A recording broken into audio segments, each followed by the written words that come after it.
Hello, hello, hello.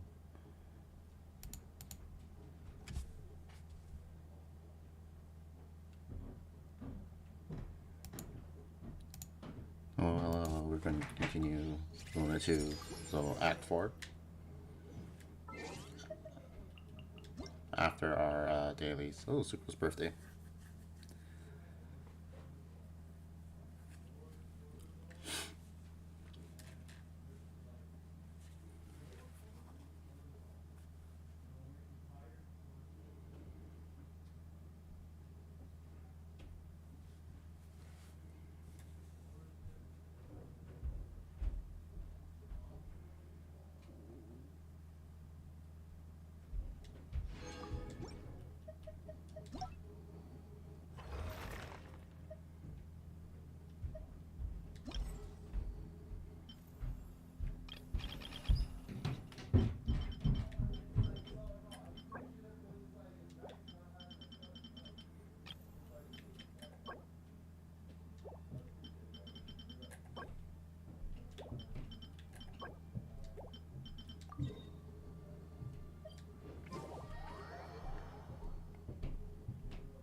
Are you here to play with me? Wrath from the skies!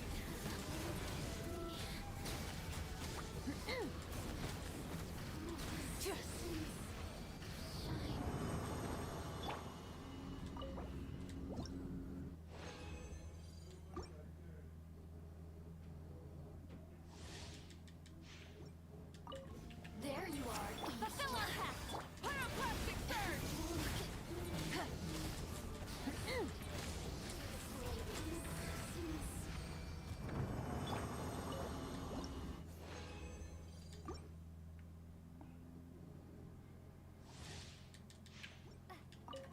There you are, Show no mercy!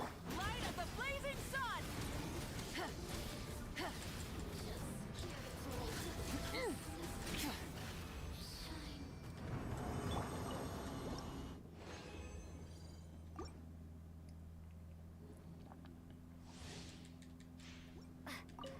There you are, eavesdropper. Pyroclastic surge!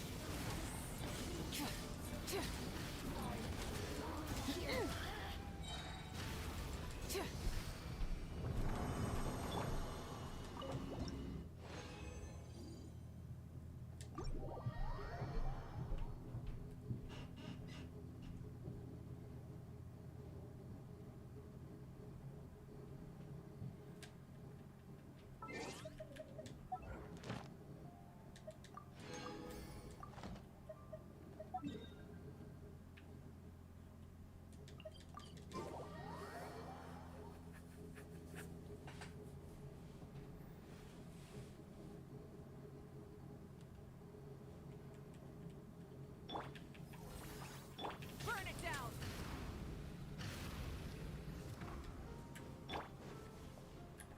Add Ast.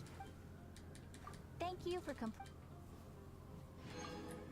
Add Astra at.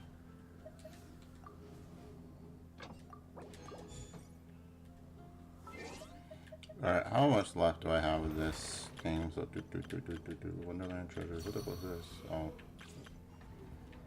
I got 6 days left for this.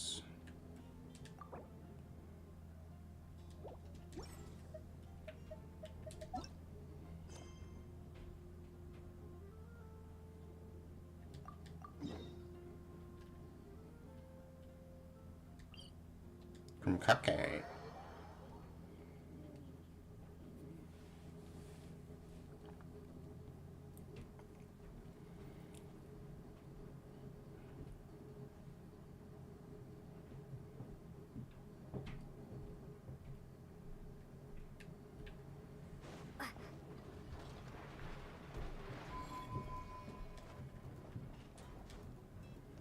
It's a deer again. Hello, Miss Lama. Hi. Hello, you two. Please allow me to inspect the little rhyme-horned deer once more.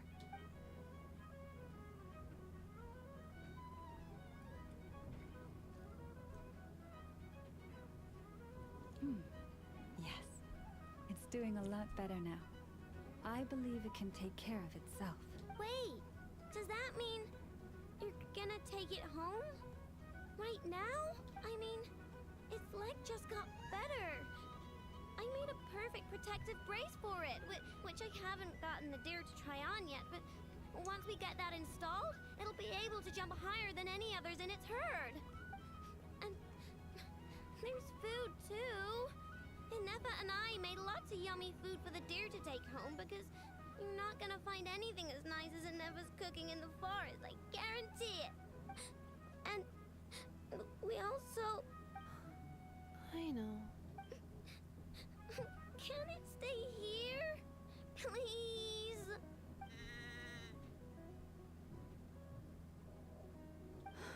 Of course.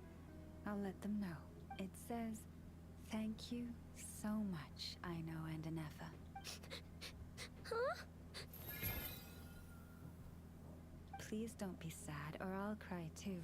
Actually, I'm almost about to cry. But deer eyes get uncomfortable when we do.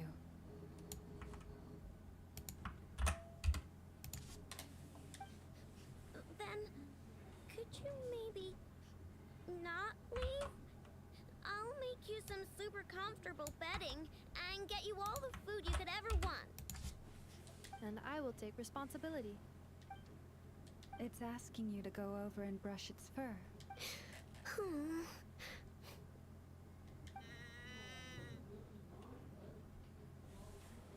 Miss Lama, are you certain you can find its herd?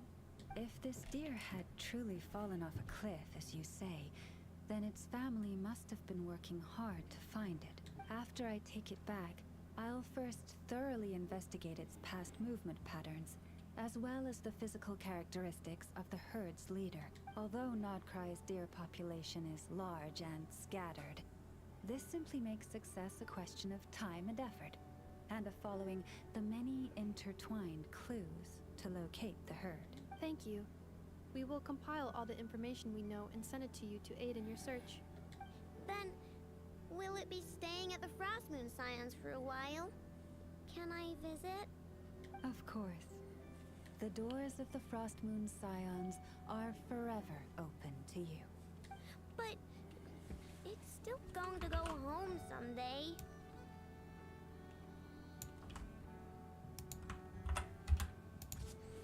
I know how deer are. They don't stay in one spot for long, which means pretty soon I won't be able to find it again. Yes, it is best for the children of the wild to return to the wild.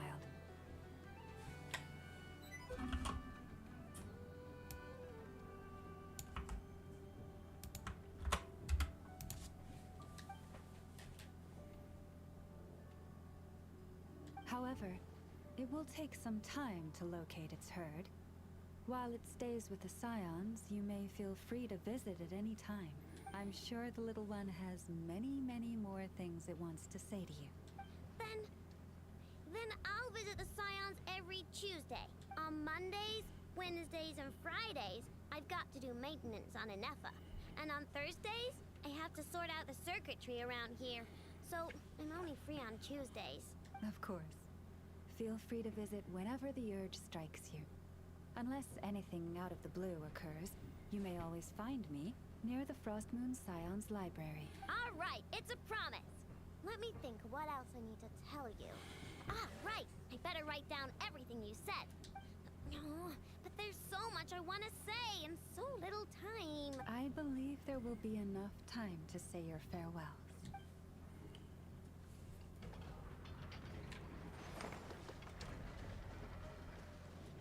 Alright, let's go do the thing.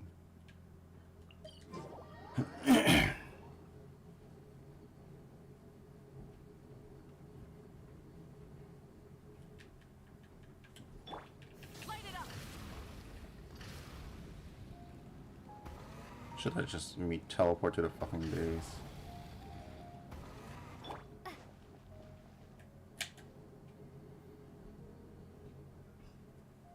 Oh, do you think the others are making good progress? Hope it's all going smoothly.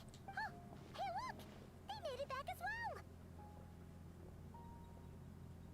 Flintz! Llama! How did it all go? All is well, thank you. Nefer and Yehoda had to stay at the curatorium to wrap things up, so they won't be joining us for now. I ran into Miss Anefa and Miss Aino on the way back. Their work is still in progress, so I suspect they won't be back for a while either. You seem rather cheerful today, Mr. Flintz. I certainly am. I achieved what I set out to do and came away with more than I bargained for. What did you bargain for? Fighting alone can get quite tedious, but I had the good fortune to run into a pair of brave young warriors. We meet again. How have you been? Oh my god, what's he doing here?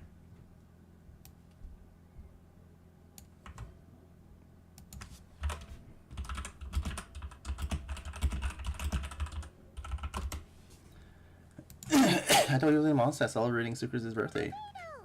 What are you doing here? It's been too long. Guessing you're here to see Varka? That would be a natural assumption to make. It's also the correct one. These two courageously lent me a hand while I was fighting the wild hunt. When they told me they were Sir Varka's colleagues, it all made sense. And given how people of outstanding talent tend to cross paths, it's no wonder you're already acquainted. So, who's your travel buddy, Albedo? Has to be Durin. Why don't you come and introduce yourself?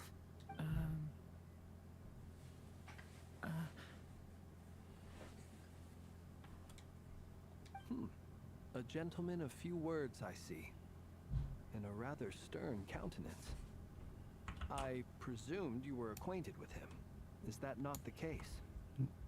Wait, those horns! USB Durin!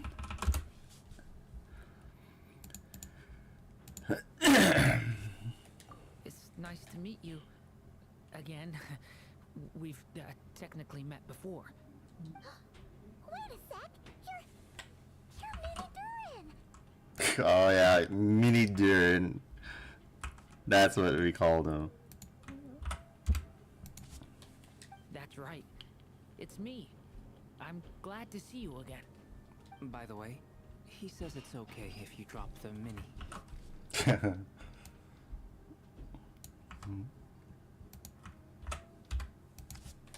Yeah, I'm not as mini as I used to be.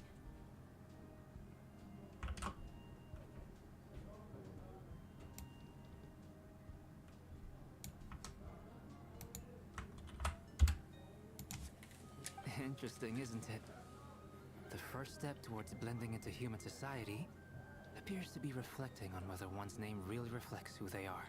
Wow! You look so different! In a good way, of course. It's great to see you looking so healthy. Look at the little heart motif he has on his chest. Thank you, Paimon.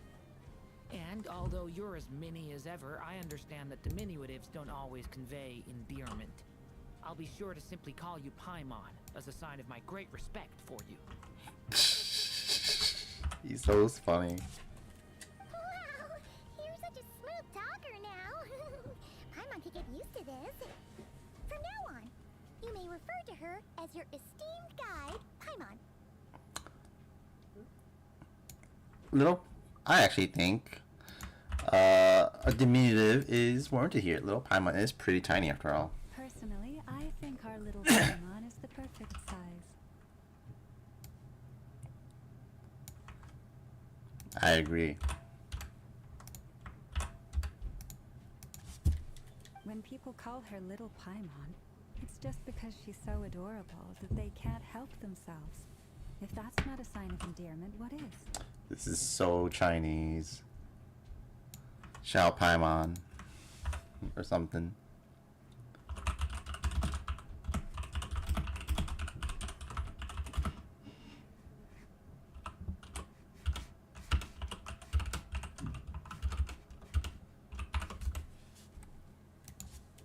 You're absolutely right, Miss Lauma.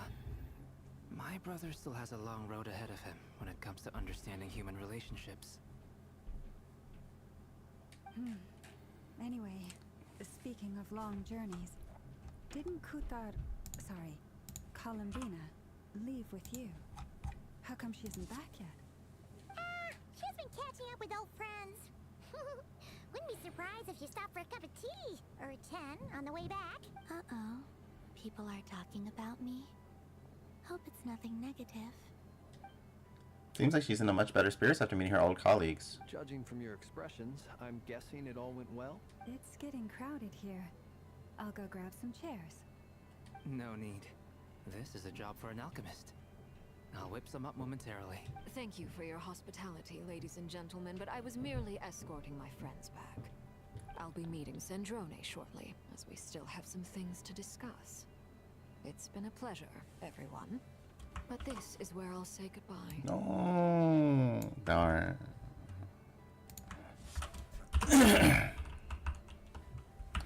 She's so cool. We really appreciate your help. Thanks for standing by us. Oh, come on. Spare the formalities. I'm just glad I could help out some true friends. I understand. Well, bye for now, Harlequino. Oh, this place is hopping. It's probably a good thing one of us left. Otherwise, we might not fit all these people in. Are you saying we're about to run out of chairs? As a matter of fact, I am. Come on in and see for yourself.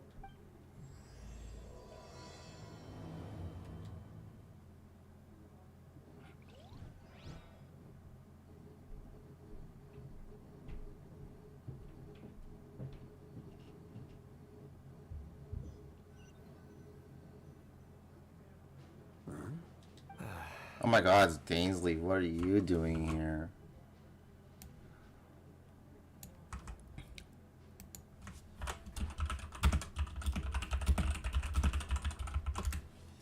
It's not time for the epilogue quest.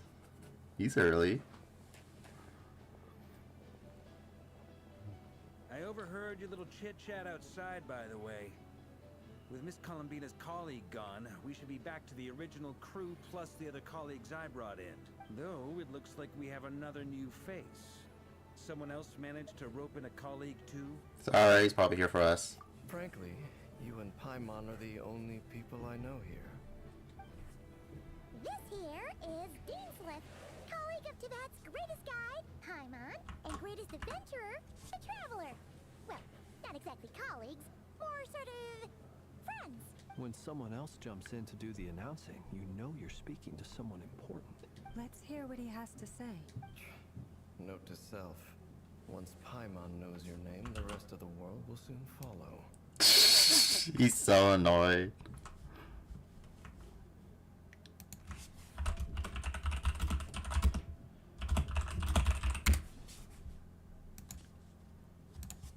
When he comes looking for us, it's usually something important. Paimon's guessing you've heard about the Wild Hunt then. From the looks of it, you're about to hold a meeting. If I were to say that the Wild Hunt is our mutual enemy, would that earn me a seat at the table? As the saying goes, the enemy of my enemy is my friend. Mr. Dainsliff, there's a seat with your name on it. Though, I can't promise the same for everyone else. Hey, Albedo, think you can rustle up a couple more chairs? After all this time apart, Grandmaster Varka's first order is to rustle up a couple more chairs. I've missed this. Nice. He being sarcastic? Hey, he's your brother. Why are you asking us? I've still got a lot to learn about the nuances of human conversation. Trying to decipher Albedo's way of speaking has been like jumping in at the deep end. Oh, I mean, Bale's a funny guy. Oh, good point. Paimon gets you now. Don't sweat it. There are people who go their whole lives without getting the hang of it. You're ahead of the game already. Look at you, Paimon, expert in the art of encouragement. I wonder what's taking Nefer so long. Oh, that was funny. Give me a second. I need to like screen cap that scene.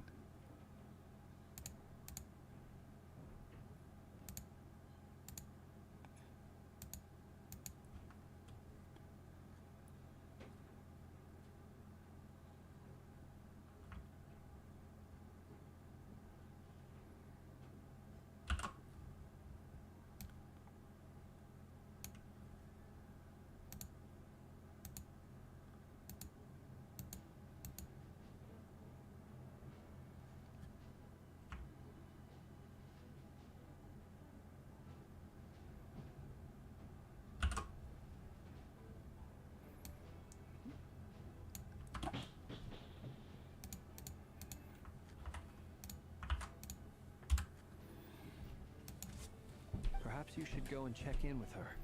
If anyone can hurry her along, it's you. I just got back from the curatorium. Besides, aren't you curious to see what's taking her so long? Miss Nefer doesn't strike me as the type to share secrets. And since gathering intel is her specialty, I'm guessing she'd prefer to keep her methods confidential. Under such circumstances, would it not be tactless for me to impose? Oh, but it's fine for me to impose. What can I say? You have an unrivaled ability to garner people's affection, Miss Moonchanter. Besides, you have far more in common with her than I do. All right then. Impressive. She barely fought back at all. I admire your powers of persuasion, my friend. As I'm sure Miss Lauma will realize soon enough, the trick in life is to always pitch in with other people's responsibilities so that you can be selective with your own. Another trick is to simply hide in the background. Spoken like a true sage. Anyway, looks like we've got some time to kill before the meeting. Let's take a little breather, folks.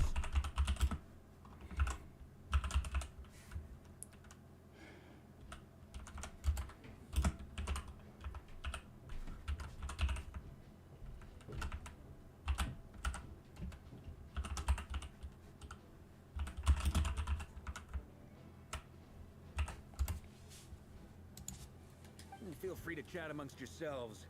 We'll get down to business once the other two arrive.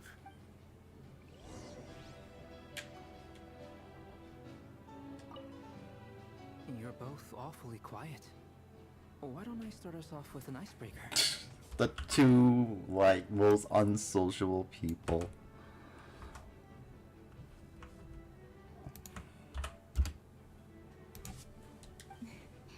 Much obliged. Have either of you ever had your portrait painted?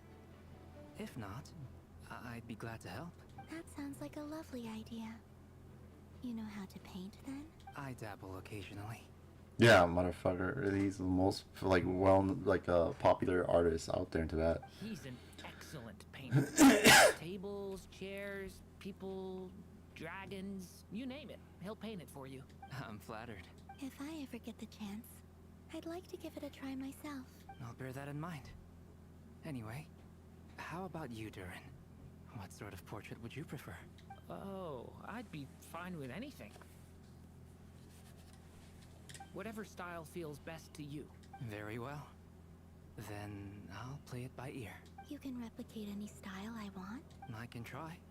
If you show me a sample, I'll do my best to match it. Thank you.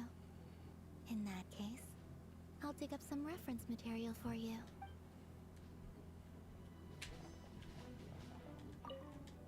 You're both awfully quiet. Oh no, I gotta re-listen to all this. Dabble, okay? He's an I'm flattered. If I ever get... I'll bear that in mind. Oh, whatever style... Very well. You can replicate... I can try. Thank you. Is there something you'd like to say to me? Yeah! For starters, why'd you just show up here without even giving us a heads up? If you think back to our previous interactions, you may recall that that's hardly out of character for me. You do have a point there. So out your accommodation yet? Oh yeah! You'll need to find somewhere to stay the night too, right? Wanna tag along with us? You never know. We might get a group discount. Sure. Let's do that. Great! Paimon will handle it! And in return, we can get Dainslift to be our very own personal bodyguard. Paimon, you thinking out loud again. If that's what you had in mind, you should have said so sooner. I'd be happy to help. Oh, okay then. Paimon was only kidding, but good to know. Anyway, since we're all here together, we might as well watch each other's backs. That's just what friends do, right? Indeed. Thank you.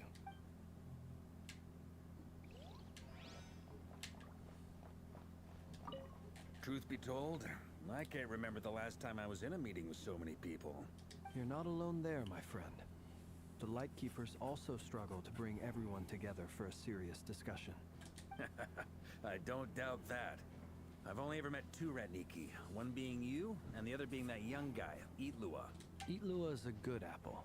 I'll give him that. He's kind, honest, and regularly delivers supplies to my lighthouse. A true Ratnik to the core. In that sense, he puts me to shame. So you're what? A fake Ratnik? That's what it sounds like you're saying. But I get the feeling that's not quite what you meant. Come on, why the awkward silence? Sorry. I'm not even gonna bother trying to hide it. You've known all along, haven't you, my friend? Now, that was an awkward silence. Let's just keep this between ourselves. Probably best if Eloa doesn't know, huh? That goes without saying. Gotta be careful what you share with youngsters, after all. Anyone else in the know? Let me guess. The Traveler and Paimon? It's dangerous being too sharp for one's own good, you know. Then, in the name of the Animo Archon Barbados himself, I swear, your secret's safe with me. When we went for drinks, you said that you and Barbados were practically best buds. In the light of that claim, do you really expect me to take your oath seriously? Of course. Just as long as you don't go spreading around the fact that I'm close with Barbados, all right? Fair enough, then. Nothing like a bit of mutual leverage to seal the bonds of friendship. Where's Lalma? Oh yeah, she went after Nefer.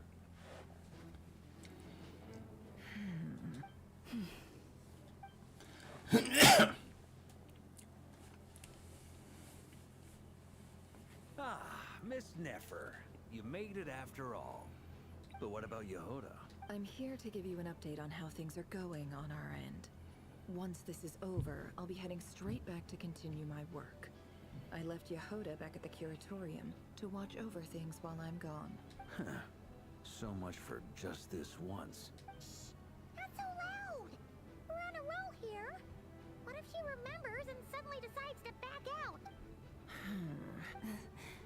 Did you say something, Mr. Varka? Huh? I didn't say anything. Right, Flints? Must have been a frog. They get so noisy around here at nighttime. It's like they're putting on a concert in the background. Anyway, before we begin, there's a few introductions to make. Let me start by saying that it's an honor to be speaking before so many distinguished colleagues and collaborators. First up, we have Miss Lauma. As Moon Chanter, she's the leader of the Frost Moon Scions, a local religious community in Nodcry. Then there's Miss Nefer, boss of the Curatorium of Secrets, an intel gatherer extraordinaire. Nefer is leading the investigation into Rarer's background, assisted by Yehoda and Lauma. From the little I've heard, they're making some great progress. Over here, we have Mr. Flints, a Ratnik and guardian of the abandoned lighthouse. In our last operation, he courageously distracted the Wild Hunt to buy time for the rest of us. For those of you who've never met, this is Mr. Albedo, a renowned alchemist and captain of the Knights of Favonius investigation team. By his side is a new face for us all, myself included, Mr. Durin, who has come to lend his aid. Next up, we have the Moon Maiden and former Fatui Harbinger, Miss Columbina. Then we have the Traveler, who's earned more titles than I could possibly hope to list out, so I'll spare you the rundown. And Paimon, the ultimate travel companion and quite possibly the best guide in all of Tevat. Yeah. Primonio. Whoa! That's a lot of people. Great turnout. Miss Nefer, it looks like you might have another job coming your way. So, congratulations on the booming business, I guess. You think I haven't got enough on my hands as it is? Who's looking for me now? That would be me, Miss Nefer. I have a commission for you. And you are? Who I am doesn't matter right now. What does matter is that I'd like you to gather more intelligence about the Recher of Solnari. Well, it's not as if we never take on anonymous commissions. But in your case, I'll have to decline. I'm gonna take a wild guess and say your job's probably more hassle than it's worth. Something about you seems like bad news. It's my eyes, isn't it? Conrian, I assume. And what's with the mask? Are you trying to hide your identity? In any case, the fact that you're even still alive raises an awful lot of questions for me. My name is Dainsleif. And yes, I am from Conria. As I'm sure you're aware, the Recher of Solnari's real name is Rerir. He was once an acquaintance of mine. Really? Then you must have been quite an influential figure yourself. You flatter me, but none of that matters anymore. My point was simply to clarify why I have asked Miss Nefer to investigate Rerir's background. So you're both from Conria, and it sounds like you used to be friends? What am I missing here? Surely you already know how he became one of the Five Sinners. I'll tell you everything I know. The history of Conria, the names and identities of the Five Sinners. I remember it all like it was yesterday.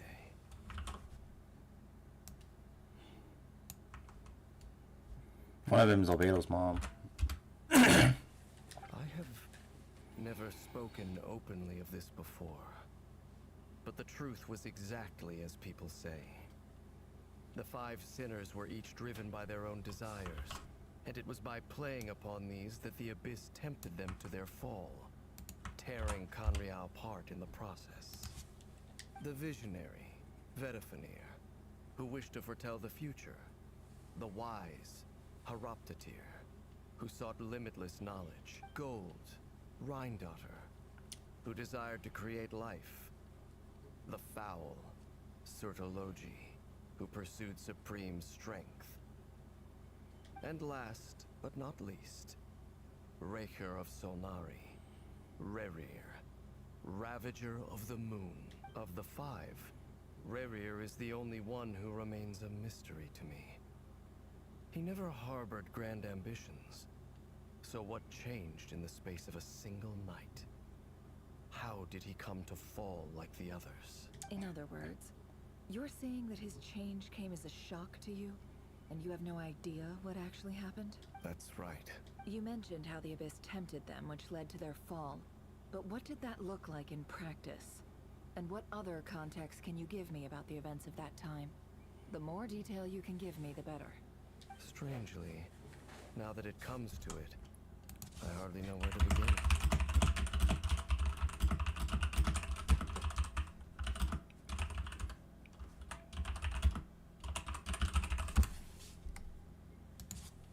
The fateful night took place during the era of the Eclipse Dynasty.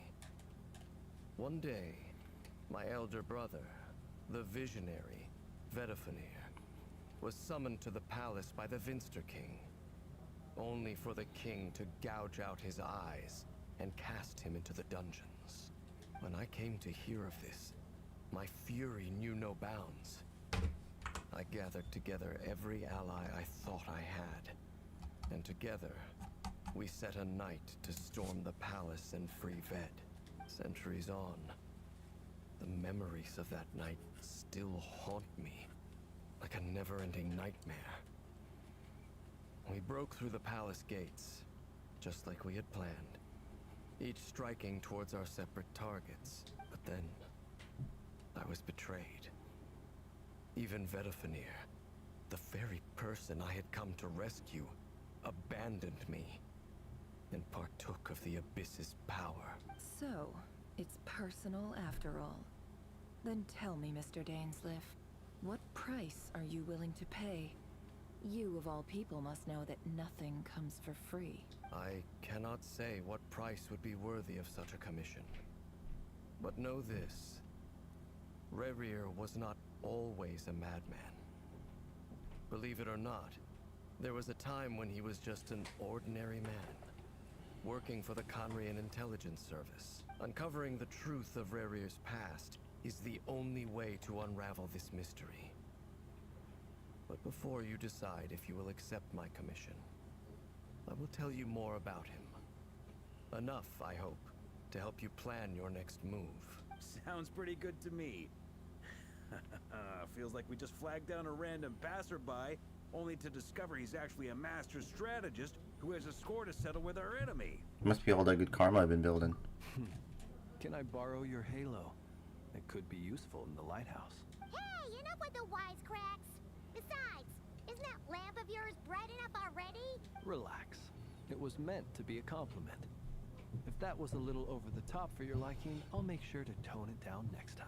I'll give your proposal some serious thought, Mr. Dainsliff. Let's speak in private once the meeting is over. Before that, there's a few things I'd like to share. What the fuck? Randomly voiced.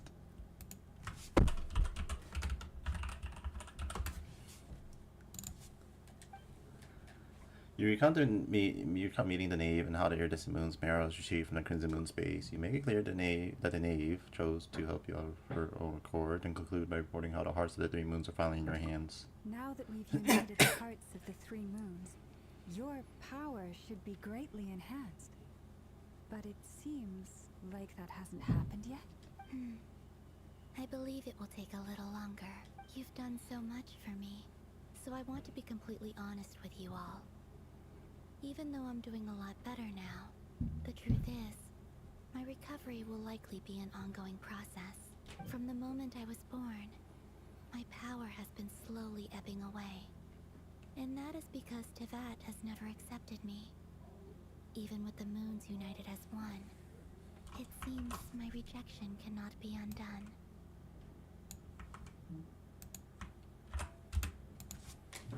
So far, I have yet to find a solution. It may turn out to be a problem that will plague me until the day I finally leave this place behind. Even so, I will do everything in my power to help you drive out the Ray here of Solnari.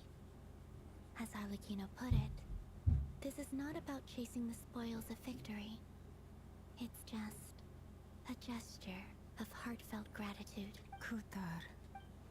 She seems a lot more energetic and positive than she did when we first met. Defeating the Ray here of Solnari will be no easy task. While my strength slowly recovers, we'll also need to gather more intel. Naturally. We should take all the help we can get if we hope to defeat him. We've considered several viable plans now, but our choice hinges on the answers to a few key questions. Is it even possible to kill Rerir? What experiences shaped the person or monster he became? And what's he really after? Given Albedo's expertise in alchemy, I think we should leave him to try and answer the first of these questions. Understood. As for the other two, I'm afraid we'll have to count on you again, Miss Nefer. Believe me when I say it's not my wish to burden you. But right now, relying on your skills is our only option. So you're placing all your hopes on me, huh? We can't thank you enough for agreeing to help us. Honestly, I can hardly believe how lucky we are. You sure have a talent for changing your tune, Miss Moonchanter.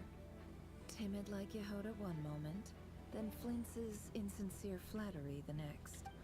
Ladies, please. I must object to your portrayal of me. That's all. Feel free to keep bickering. Just pretend I'm not here. He's such an asshole.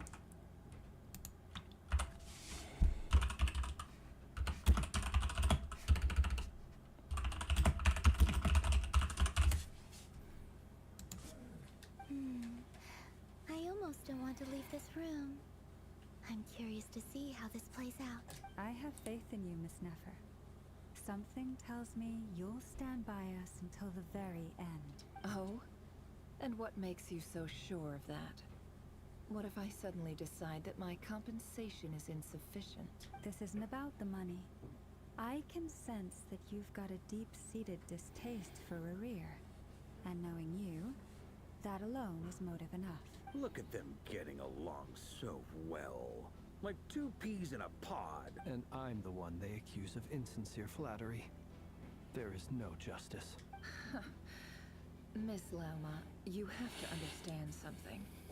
Unlike you, I don't actually enjoy having everyone's hopes on my shoulders. Is that right? Well, maybe the fact that I'm willing to put my hopes in other people says more about me than you. But the fact is, I also trust you. And that's because I know that you're someone we can count on. Anyway, we've got our plan, so let's get moving. Mr. Dainsleif, let's talk. And Traveler, once we're finished, if you've nothing else planned, I'd like you to come with me. This whole experience is teaching me a lot. For instance, I now know that when other issues come up in the future, I'll have far more luck getting Lauma to convince Miss Nefer than trying to do it myself. Hate to say it, friend, but that's one of the funniest things I've heard in a while. Why? You think I've got it wrong? Quite the opposite. But what makes it so hilarious is how long it's taken you to realize. Nefer and Dainsleif converse intently for quite some time. From the gravity of their expressions, you can tell how heavily the next stage of the plan weighs upon them both. After a short chat, Albedo and Durin head off with Farka on what they describe as a sample funding mission. Llama steps out for a while, then comes back loaded up with emergency medicine. She tells you that while people rarely expect to get hurt, it's her duty to be ready when they do. You and Paimon wait patiently for Nefer, content to see how well everyone is working together. Once Nefer is finished, you follow her and Llama back to the curatorium. No, hold up.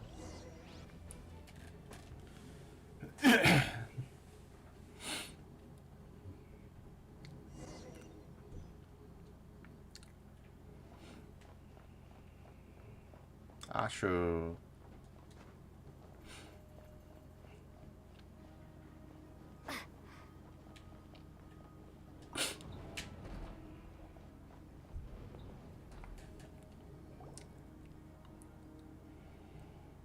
Thank you for waiting. It's okay. We actually used the time to help Dainsleif get a room at the hotel. That's very considerate of you. Now, I trust you share my curiosity about Warrior's past, and you seem fairly familiar with Mr. Dainsleif already. Like 5 years. That's right, we've known each other for quite some time now. We spoke at some length after the meeting. He was the one who suggested I should invite you to join this operation. He feels confident that these secrets will be safe with you. Dane has a lot of faith in us, that's for sure. Thanks for your trust too, Nefer. Likewise. I appreciate that you got right on board without interrogating me about why I invited you. It shows that you trust me to explain everything in due course. That's because we know what you're capable of. We appreciate you too, Nefer. You might have been forced to help in the beginning, but this time, it was your choice. That's one way to put it. Another is this, that once a decision's been made, it's set in stone. After that, my only goal is to see it through. Alright, so here's how it is. I'm going to access Rarier's thoughts again using my confidential method. Now, I'm sure you've seen things like this before on your travels, so you're surely well aware of how dangerous it can be. The reason I've gathered you all here is to ensure my safety during the proceedings. I plan for us to enter the fragment of his consciousness together, and once inside, I will focus on searching for information. Think of this as a diving expedition into someone's brain. If I'm the diver, you are my safety equipment, tasked with keeping me alive while I'm under the surface.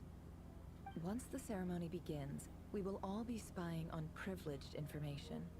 But in the interests of safety, you must remain absolutely silent at all times. We will discuss our observations after the ceremony has concluded. Lastly, any individuals of a weaker constitution are advised not to partake in the ceremony. In any case, Paimon has her own job to do, which requires staying in the room, but not joining the ceremony.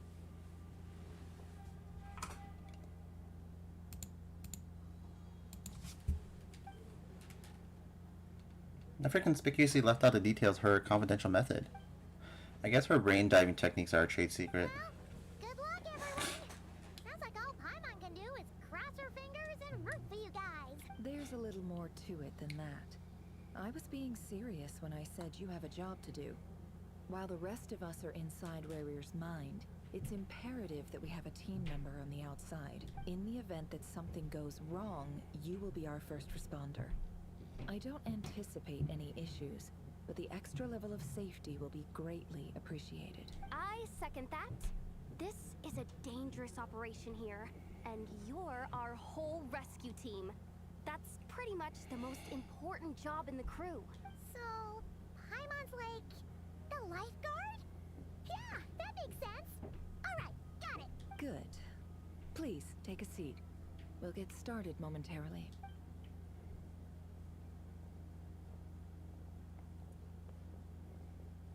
So, did Mr. Dainsleif tell you anything else? He told me that he believes Rarier kept some big secrets in his life. He's not sure that they were the cause of his eventual downfall, but he's asked me to uncover what those secrets were all the same. But surely you're not planning to go through with this, no matter the cost. If you think that, you'd be overestimating me. I'm a businesswoman, not a mercenary. But I do have my own professional reasons for taking this job. You think I'd turn down the opportunity to get a first-hand glimpse into Conrian history? No chance. Well, as long as you don't let morbid curiosity get in the way of safety concerns, we're good. We'll do whatever we can to help you. You're such a killjoy. She's got incense, candles, almost feels like a summoning ritual. Seems like Nefertiti has no intention of sharing her trade secrets, but now's not exactly the moment to pry. I see there's a chest set on the table. Could that have been something to do with her intel gathering methods? All right, I'm good to go. All set over here too. I'm ready as well. Promise, Paimon, you'll be extra careful. Pinky promise.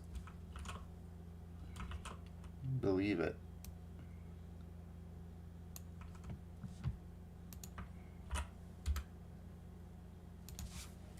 All right.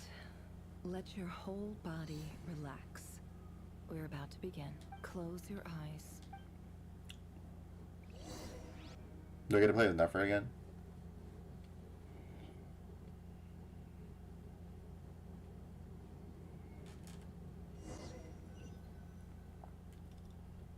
Hell yeah. Phew. Could this be his office? Pretty standard setup.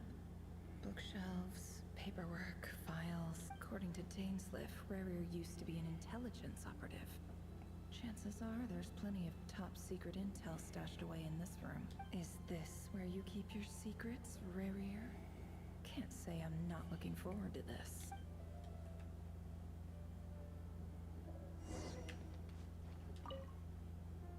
A file tucked inside a folder. The title reads, Dear Breakfast Shop Owner. It's a list of names, but at this stage I have no idea who any of them even are. Wonder what kind of encryption technique this is. Seems like it has to be inserted into that camouflage device nearby. Aha! It's an audio recording. Please, hear me out. I can't shake this feeling that someone's been spying on our house. No, I'm not being paranoid. It's true. I saw someone dressed in all black. It was a couple of days back, but that was on another street, not near my house. I swear, I know what I saw. There's a note in the margin. Surveillance of the Runfather residence has concluded. We apprehended the target and filed the mission report last night. Could the voice in the recording belong to one of Rarier's targets?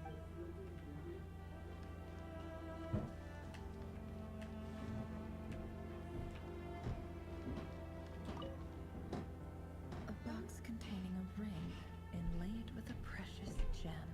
Must be for his girlfriend.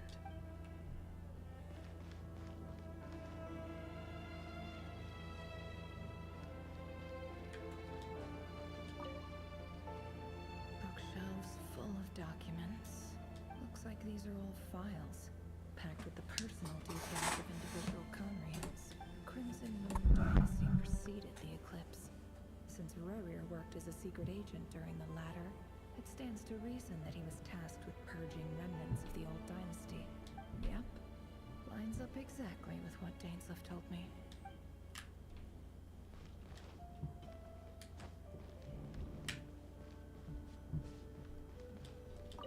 He looks even gloomier than last time. I wonder what's changed.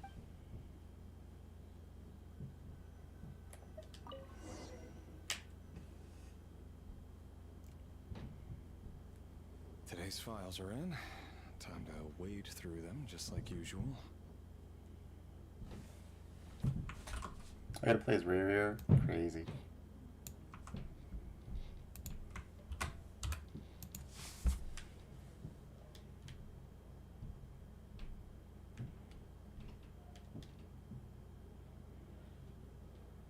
I don't know what I'm supposed to do.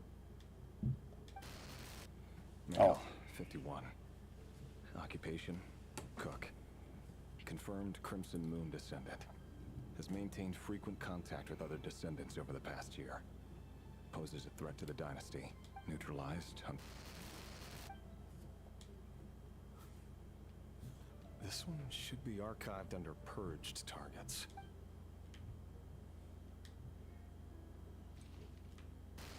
Female, 23. Occupation, office clerk. Confirmed Crimson Moon descendant. Has maintained frequent contact with other descendants over the past year. Poses a threat to the dynasty. Neutralized. Another one for purged targets. Sounds like she was that other man's daughter. Never mind. What's it got to do with me?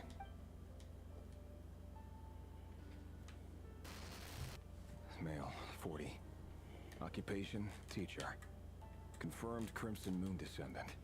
Has been observed making contact with other descendants during the past year. Poses a threat to the dynasty. Neutralized on... Just another nobody for the archive. Come to think of it, I remember surveilling this man. A case like his never would have been considered a priority in the past. Huh. He barely even interacted with other Crimson Moon descendants.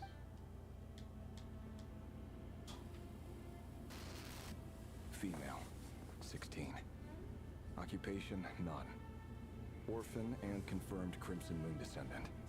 Has been observed making contact with other descendants during the past year. Poses a threat to the dynasty.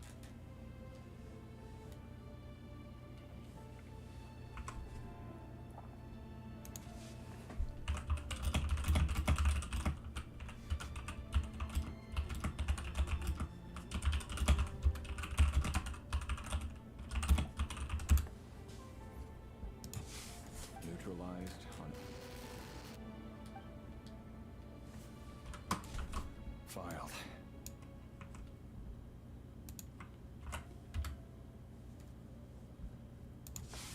I have no recollection of this girl.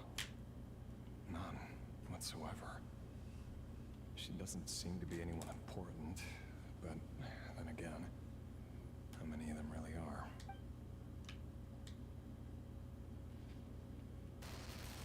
Female, 13.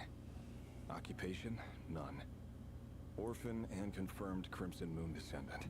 Has been observed making contact with other descendants during the past year. Poses a threat to the dynasty. Neutralized and... Filed.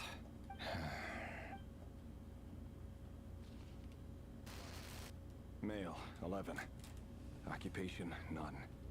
Orphan and confirmed Crimson Moon descendant. Has not been observed making any contact with other descendants during the past year.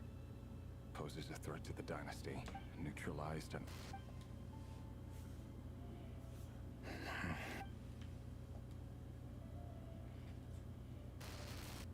Male. 6. Occupation, none. Orphan and confirmed Crimson Moon descendant. Poses a threat to the dynasty. It's funny, isn't it? Your job is becoming both harder and easier at the same time, depending on how you look at it. Sooner or later, the Crimson Moon descendants will be completely wiped out. But as their numbers dwindle, they become harder and harder to track down. That's not how it is. Fortunately, however, most of the able-bodied adults have already been taken care of. The remaining weaklings will be increasingly easy to deal with. No!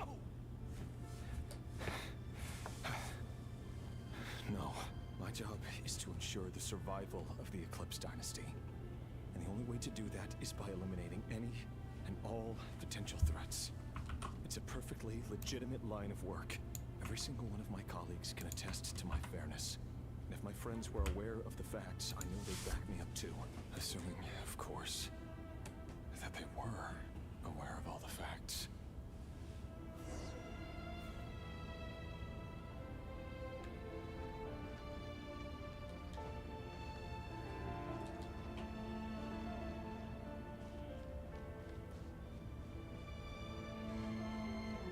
I leave. The fuck? Oh.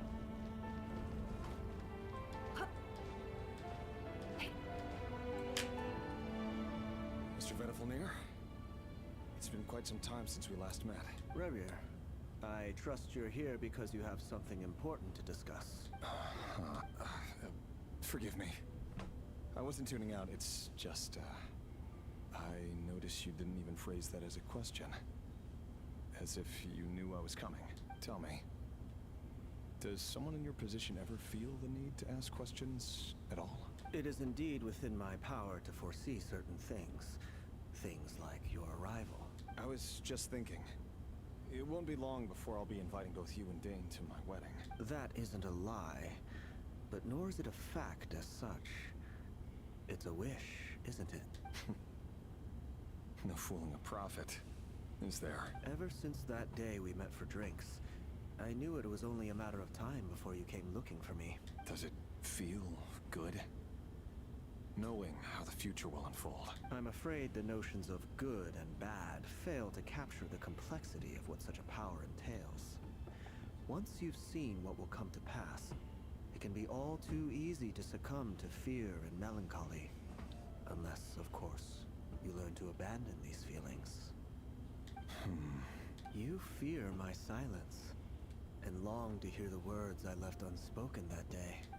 That's right. You must have noticed my reluctance to broach the subject. And the reason is simple. Because the truth could never have lived up to your hopes. For both our sakes, such words are better left unsaid. The burden of prophecy was never meant for your shoulders. So who exactly do you deem worthy to hear your prophecies? None but our exalted king? Or rather, our king as he once was. You're closer to his majesty than I am. You must know better than anyone how much he's changed. You say that as though it is to my benefit. Yet precisely because of that, I dare not speak rashly. A king can turn out to be the most virtuous of rulers, or a tyrant, more terrible than the most vicious of dragons. You are so wise and far-sighted, yet still you would have me live in fear of the unknown? You make a fair point. Especially given my silence alone was all it took to send you spiraling downwards. Very well then, let me offer you some advice. And I say this not as a prophet or a visionary, but simply as the brother of your friend. For many reasons, there is very little chance of your marriage ending in happiness. If happiness is what you seek, you should find another fiancé.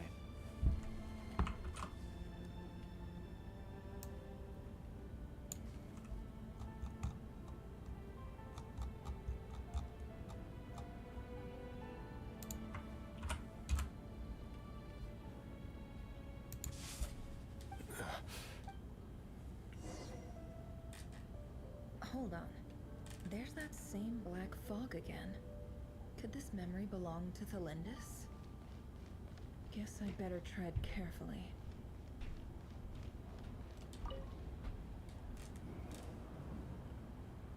Wait. Hear me out. This time we finally got a clear look at his face and learned his true identity. His name is Rayrir, and he claims to be one of the king's guards. What did you say? A cruel irony, isn't it? The man you're set to marry leads a double life as a brutal executioner. Why are you telling me all of this now? Simple. It's because I want you to kill him. You are the only person he would never suspect. No, absolutely not. I would never dream of doing such a despicable thing. So you'll just stand by and watch him slaughter us to the last? Do not forget that the blood of the Crimson Moon flows in your veins too. The blood of the Crimson Moon? What does that matter now? The dynasty has long been dead and gone. You think that alone is reason enough for me to throw away everything I have? Why wouldn't it be? You two were once a child of the Crimson Moon, just like me. Don't tell me you've never felt so much as a flicker of fury for the way we were trampled into the dust. As long as you promise to abandon this pipe dream of restoring your dynasty, I can try to persuade him. Or Have him persuade the Vinster King. Persuade the Vinster King? Do you even know why he's so obsessed with hunting us down? Why he keeps trying to force us to hand over our secrets over and over again? Or why we refuse to give up on restoring the dynasty? The Vinster King. A blind fool. His eyes clouded by powers from beyond this world. A petty little man with a miser's heart. And he dares to sit upon the throne? Mark my words. Sooner or later, Conria will fall. And it will be his doing. If you can't bring yourself to do it, so be it. Just you watch. It won't be long before calamity descends upon us all. The Rehir of Solnari. That really is quite a secret you've been keeping from me, Revere. But who am I to talk? Am I really any better? I've kept my own past a secret this whole time too. Love should be built on honesty. But ours was born from lies. And yet, is it really so wrong to hide things that would only make life harder? If we don't cover up the parts that no one else should see, how can we go on pretending to be normal? Vedifulnir must have known all this. And that's why he made his prophecy. In the end, nothing stays hidden forever. But I won't just sit by and watch this disaster unfold. I'll do everything in my power to protect what I cannot afford to lose, no matter who I have to face.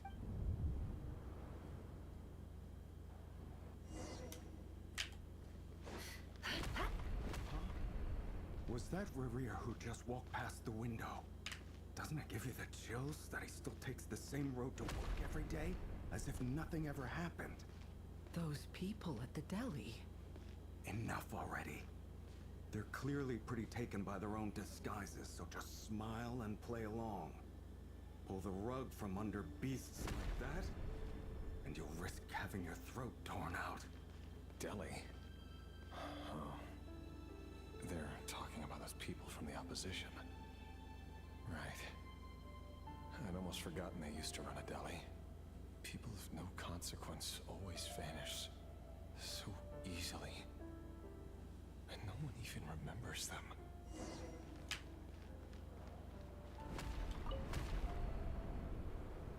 But surely you can see he's not the man he pretends to be. So many have died already. And they say that the king's madness grows with each passing day. We're not going to survive this, are we? But why does it have to be this way?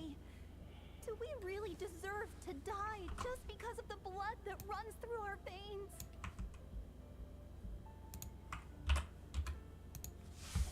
Felindis! Are you even listening? Sorry, Freether. My mind was off wandering. I heard you, though. You're talking about what Revere said. He's just following the king's orders. He's a secret agent, and it's his job to hunt down rebels and dissidents. By the time you first met him, he'd already taken lives. Maybe he was using you from the very beginning. No. Revere has no idea I have anything to do with the Crimson Moon. My family are only distant relatives of the main lineage, and besides, my eyes are perfectly ordinary. Truth be told, apart from my teacher, pretty much no one knows I have any connection to any of it. It's been a long time since my family severed ties. But as Orlog said, who could possibly talk sense into that raving lunatic of a king? No one. I'll work something out. Trust me, I'm with you all. But for now, you need to keep yourselves hidden.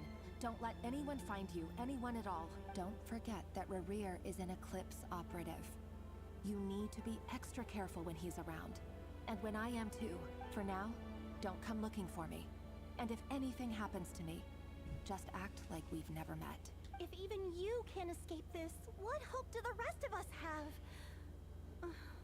But after all this time together, surely he wouldn't lay a hand on you. I won't speak in his defense. Nor can I give you a clear answer to that question. But I'll do everything I can to put an end to this. Here, hold on to this. If an opportunity to escape presents itself, take it. You'll be glad you took some spare change. You call that change? But what about you? I've got a job, and there's still money coming in. But you can't go anywhere right now. Please think about yourself for once.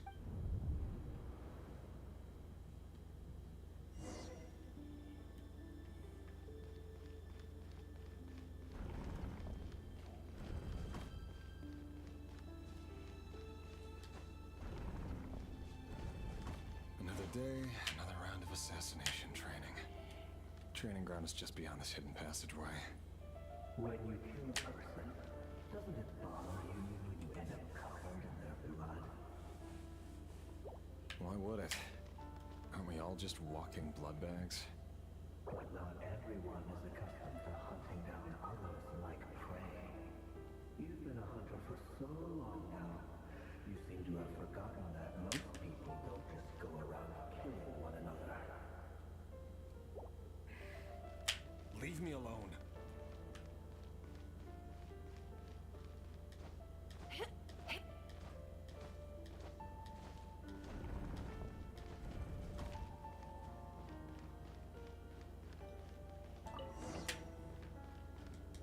Make sure you have a firm grip on the handle.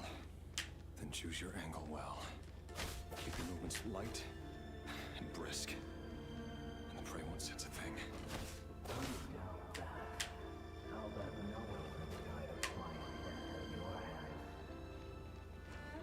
I work clean. No traces.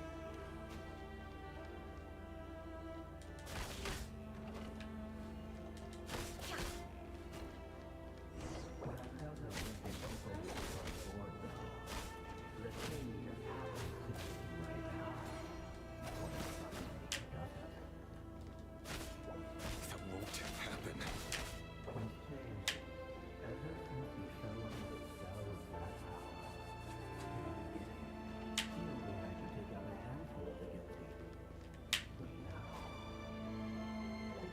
The ones I've dealt with have always been guilty, and I've carried out my work flawlessly.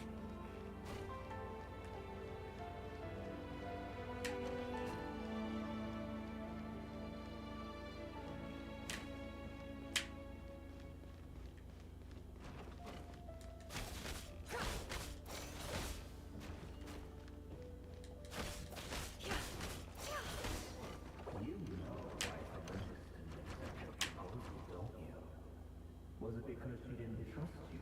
Or something else? Enough!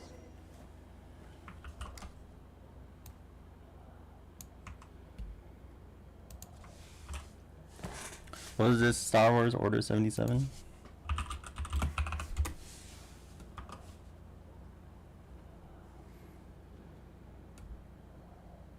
Emotions are like a raging torrent that surges through the mind. More often than not, if you try to hold them back, you'll be swept away by their unstoppable force. And if you try to ignore them entirely, you'll end up tearing yourself to pieces.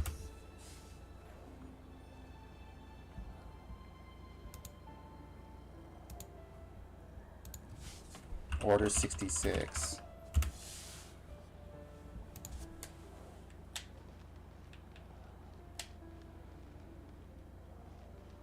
Do we recognize any of these kids from the fucking documents?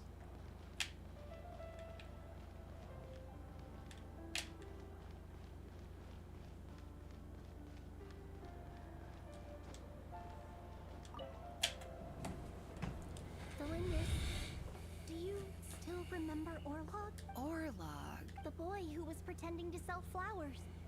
You spoke for quite a while, didn't you? Yes, we did. What about him? He was arrested 2 days ago. Chances are he's already dead. I just don't get it! After everything he's done, why do you still stand by him? Or does it mean nothing to you that people keep dying? No, that's not... Just hear me out. I need to go now, Delindus. They're looking for us. You take care too. If you ever need a place to hide, come find us.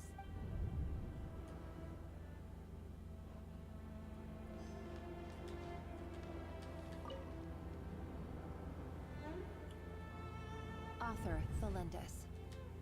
Over the course of this week, the research object was subjected to interference for a total of 47 hours for experimental purposes. The results are as follows. All subjects of observation that were sent inside have now... The situation within is proving more problematic than anticipated. No progress whatsoever. What now? Won't you give me even a glimmer of hope? Things are getting worse by the day. I have to find a way or we'll all be in danger, but I... If all this research comes to nothing, what then? Sooner or later, it'll be my neck on the line. But could he really bring himself to kill me? No. Surely he wouldn't have the heart.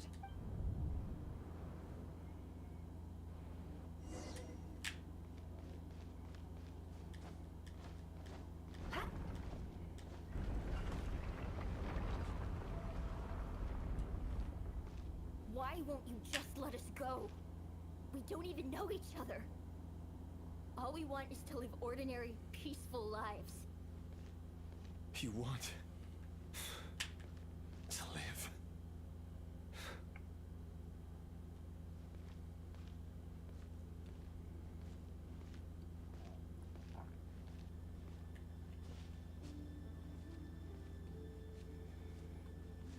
Yes. I just want to go on living. Is that really such an unforgivable crime?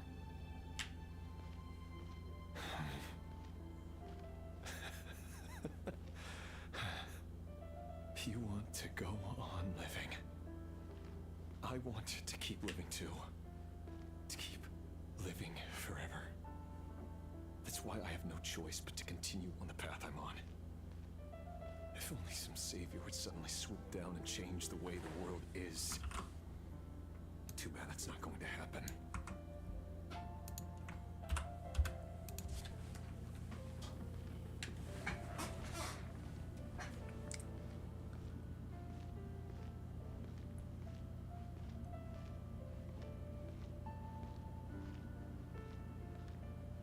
Imagine that. If there really were such a person, you and I wouldn't be standing here like this, would we?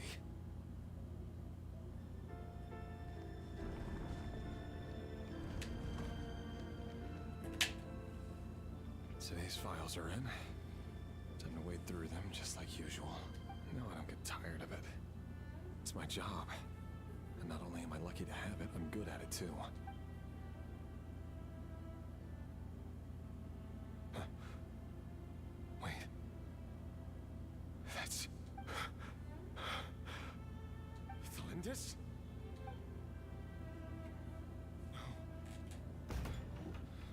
No. No! Why? But you bear no mark of the Crimson Moon. How could you possibly have anything to do with them? It cannot be. A diluted bloodline. Carefully concealed. I see it now. You've been living in the shadows just like me. What a fool I've been. Numbing myself with talk of justice. Even imagining my friends would back me up. But in the end, Erminsul. Finster King! How far are you going to take this? From the direct bloodline to secondary offshoots? And then what? Erminsul is like the thing in Sumeru.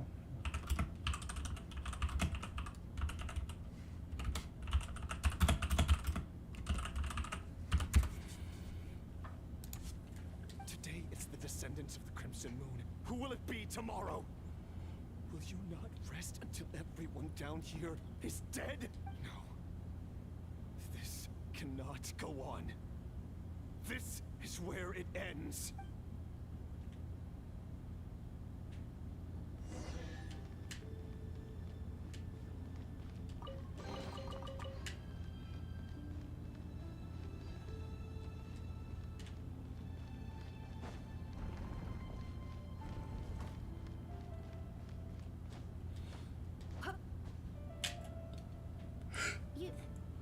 You're really letting me go? I am.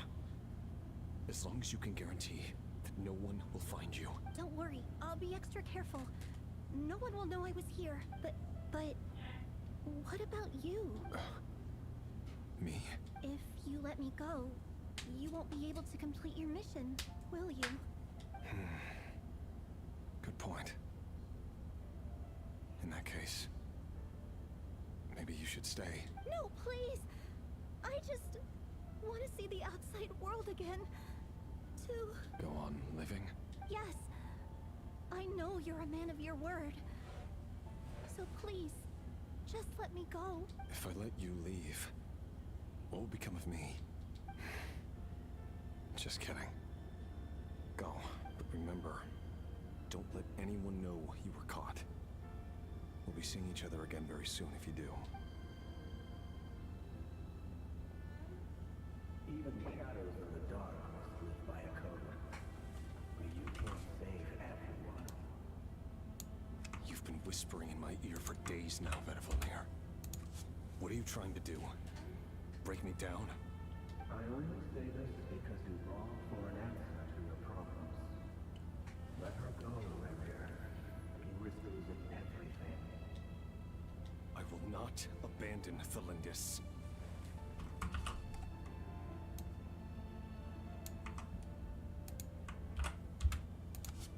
Then you'll need a little more vigilance and a lot more power. The world is changing, Revere. Keep your eyes peeled for your moment of opportunity. And that voice used to be so unclear. But now I know exactly whose it is. It's Vedavamir. He won't tell me how to actually resolve any of this, but he keeps trying to manipulate me like a puppet. What's his game here? Tell me then. What will this moment of opportunity look like? And no answer. He's like a ghost. Always disturbing me when I'm on edge, but never answering when I need him most. So, the Eclipse Dynasty was purging, well, massacring the descendants of the Crimson Moon.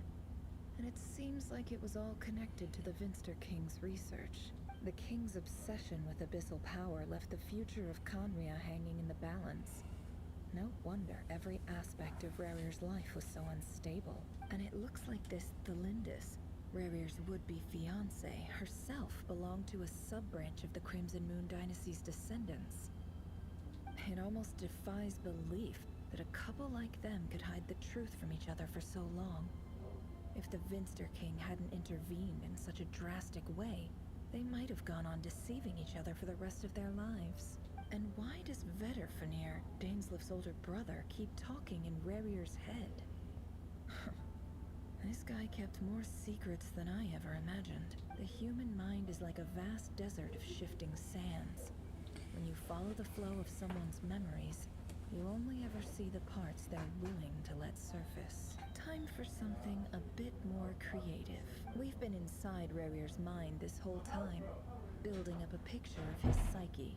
There's already enough clues on the board to start reading between the lines and mapping out the rest. Now, we can finally begin to put the pieces together. Sure, it'll only be a reconstruction, part simulation, part reasoning, but it's usually pretty accurate. Once we've built up a cognitive profile, we just need to cross-check the logic behind his actions. And then we'll be able to take a sneak peek at whatever it is that Rarir has really been hiding.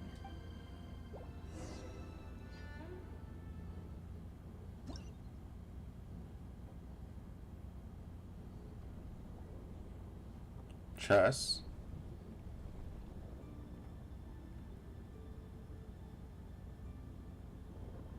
Rarir, are you there?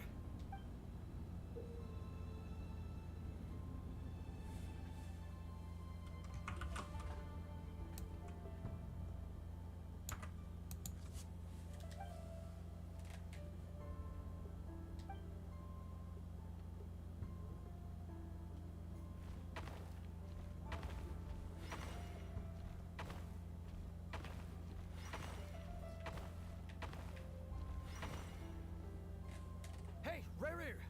Come out, it's urgent! Dane? What's wrong? Quick, come with me. I'll explain everything once we've met up with the others. Okay, I'll come. But the Lindis is still over at the Universitas. I'll need to leave her a note. All right then, but make it quick. I've never seen Dane so worked up before. Whatever this is, it must be big trouble.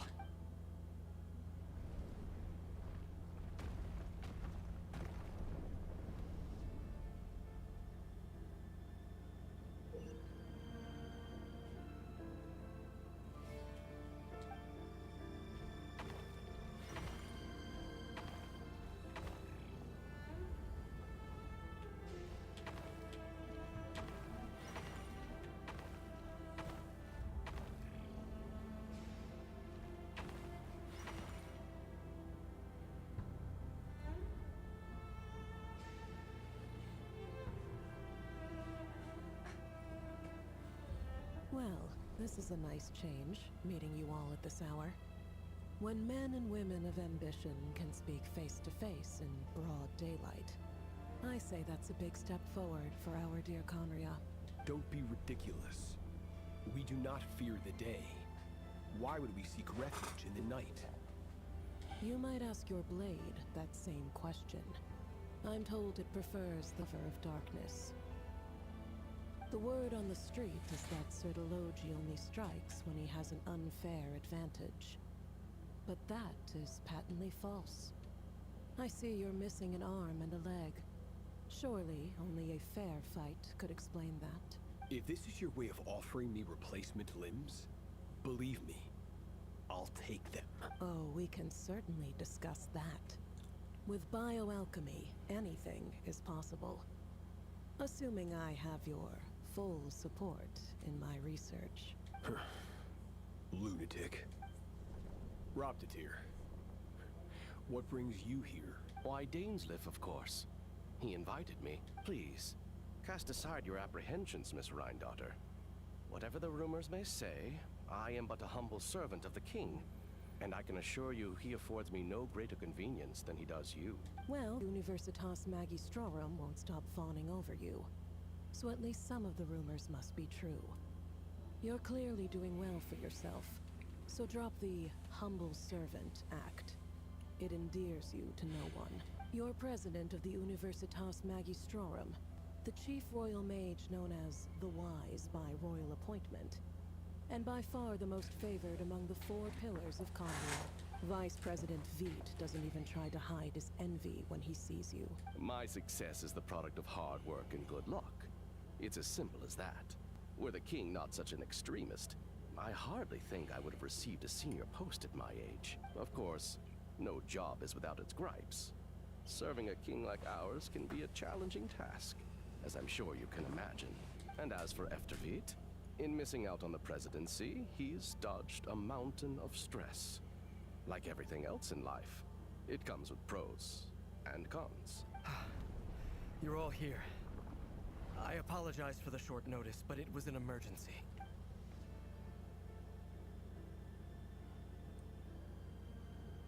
You must be Rarir. Mr. Sertologi. Yes, I handled your case file during your sentencing. Nothing personal, of course. I'm pleasantly surprised that you remember me. You're clearly a person of substance if you've been invited here. But Dainsleif, you'd better have a very good reason for convening this little gathering. It's my brother, Vedafenir. After he spoke at the court this morning, the king was so infuriated by his words that he had him blinded in both eyes and thrown in prison. Vedafenir in prison? You've been planning this for a while, haven't you? I have no desire to commit treason. But whatever critique the king may have of Vedafenir, disfiguring your most loyal subject for putting the best interests of his court and nation first, this is not the conduct of a wise ruler. My blade will force the king to see the error of his ways. So, Vedafenir's prophecy enraged the king. I'm sure it wasn't what he wanted to hear, but if he won't take counsel even from the visionary, that is deeply troubling news. The extent of His Majesty's madness is now all too clear. The question is, how does a man like me get out of this situation unscathed? You have noble ambitions, Dane. But I'm afraid they don't do much for a guy like me. I'm not interested in saving the world. All All I want is a letter of pardon. A letter of pardon? For whom? Thelindis? The chances of the Vinster King issuing a pardon for anyone connected to the Crimson Moon seem vanishingly slim.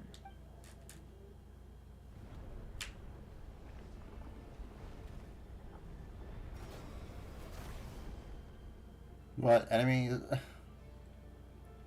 This black fog over the board must have some connection to Thelindis.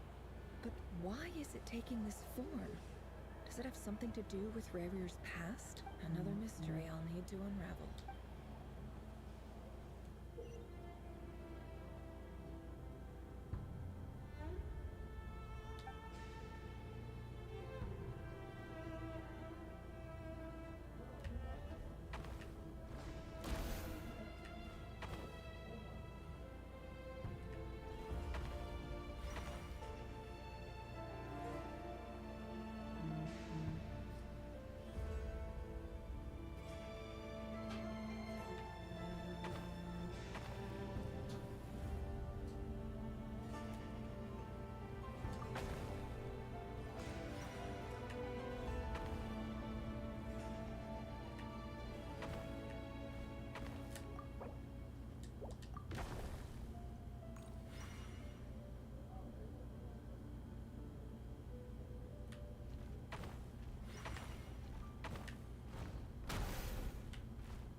Author Thelindis. Over the course of this week, the research object was subjected to interference for a total of 60 hours for experimental purposes. The results are as follows. Research dating back to the Crimson Moon Dynasty has established 2 points regarding Moon Marrow.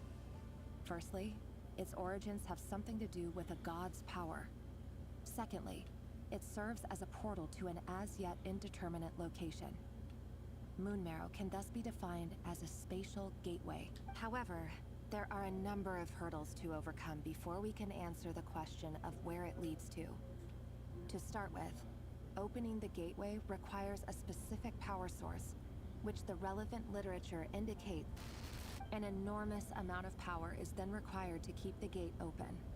Currently, the total power output of our instruments remains in the single digits. To make matters worse, I am now the only staff member remaining in the Moon Marrow lab. The Universitas Magistrorum recently decided to move most of its personnel into abyssal energy research, which has stymied all Crimson Moon-related projects. This is not a wise move. I have always maintained that placing all our hopes in a single source of power is risky, especially one as poorly understood as this, as well as making ourselves overly reliant on a single resource. We are neglecting other promising technologies. I apologize if this comes across as disrespectful. But as a Moon Marrow researcher, I desperately want to see the world beyond the gateway. If we really made it there one day, what would we find? And how would we go about taming the unknown? My imagination is endlessly fueled by questions such as these.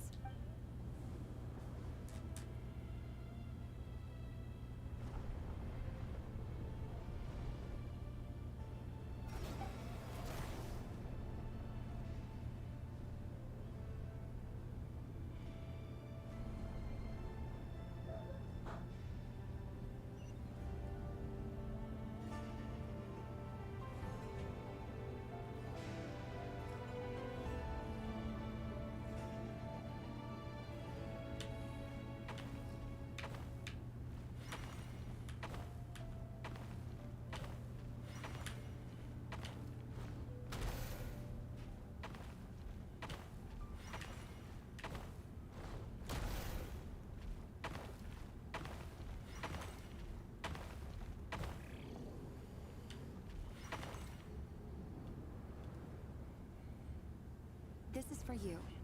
I heard you're gonna leave the city with your parents. Delindis, did you hear about what happened? I've heard nothing. Rerir got back very late last Friday, and he was acting a little unusual, but he slept pretty well, so I'm guessing whatever he did was a good deed. You never saw him, and I don't know what he did. And this conversation never happened. You understand? What if he finds out that you pried into his secrets? Don't be silly. I don't know what secrets he does or doesn't have. All I know is he's just a normal guy who happens to run some errands for the king. Are you scared of him? I don't know. The Rerir I know doesn't match the person you all described. Logically, I should be scared of him. And yet, I don't want to lose him. But enough about that. You should get going, and be careful with the package I gave you. Keep it secret.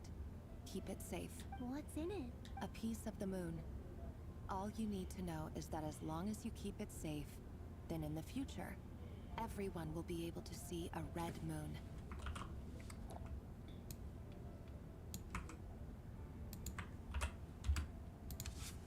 A red moon? You mean our moon? That's right. Our moon. Promise me you'll look after it. I promise, Delindis. The Crimson Moon bloodline will never die out. Its light, the color of blood, will become like a fire that flows in our veins, no matter how long it takes.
Hurry, everyone, and stick to the plan. Sir Dainsleif, what are you? Is this treason?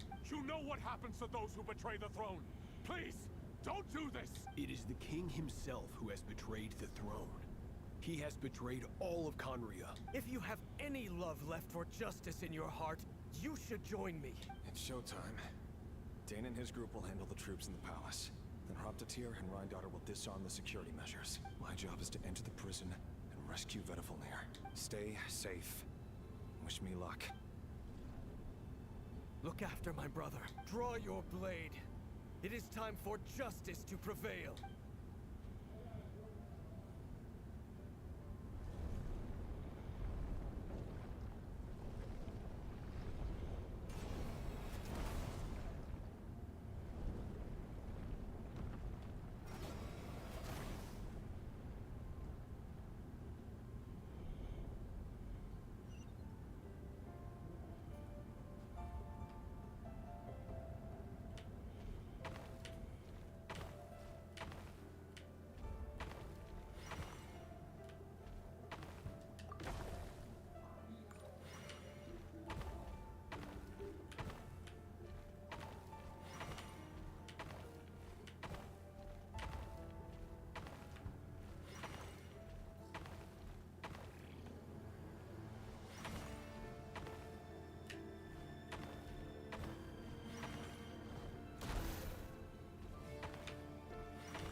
is abominable.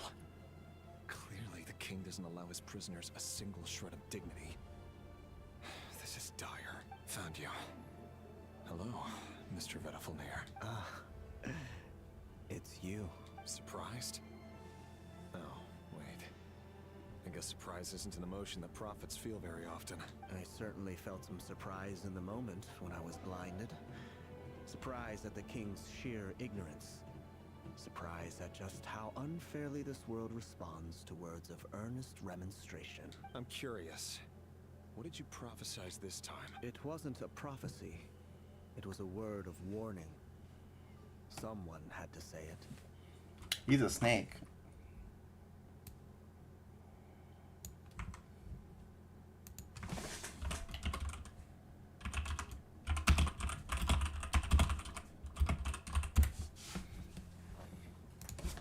The king has forsaken all reason in pursuit of his obsessions. I simply told him that if he continues on this path, Conria will surely fall. But he didn't listen. Worse still, he stabbed you in both eyes and locked you away. Dane asked for my help. The court is in complete chaos now, but I'm sure you predicted that. Everything is transpiring as I foresaw. Yet I am powerless to change it. Fate is an immutable force. I can but lament as the inevitable unfolds. I do wonder whether giving a man the power to see the future does nothing more for him than slowly crush his spirits. Forgive my curtness, Vedafilnir, but the king did not suddenly turn on you today. His suspicions have been brewing for a long time. You can't have wisdom beyond the reach of your fellow man without attracting his fear and suspicion. There are things the king does not want to see. So, he doesn't want you having visions of them either. He blinded you because he thought this would make the visions stop. He wasn't entirely wrong. I did indeed lose my power to see the future. Right up until... Until what? Just now. I believe I saw something new. Well, tonight could go a lot of different ways. 5 of us banded together to storm the palace, also we could rescue you. This will go down as the most tumultuous day in Conrian history. I sense hatred in you. But also hope. A desperate hope that with the tyrant deposed, that will be the end of the story.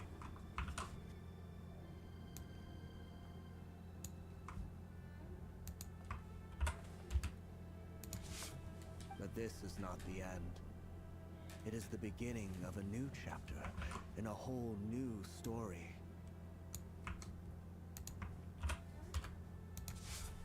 There are many men of honor and courage in this world, Revere. But you are not one of them.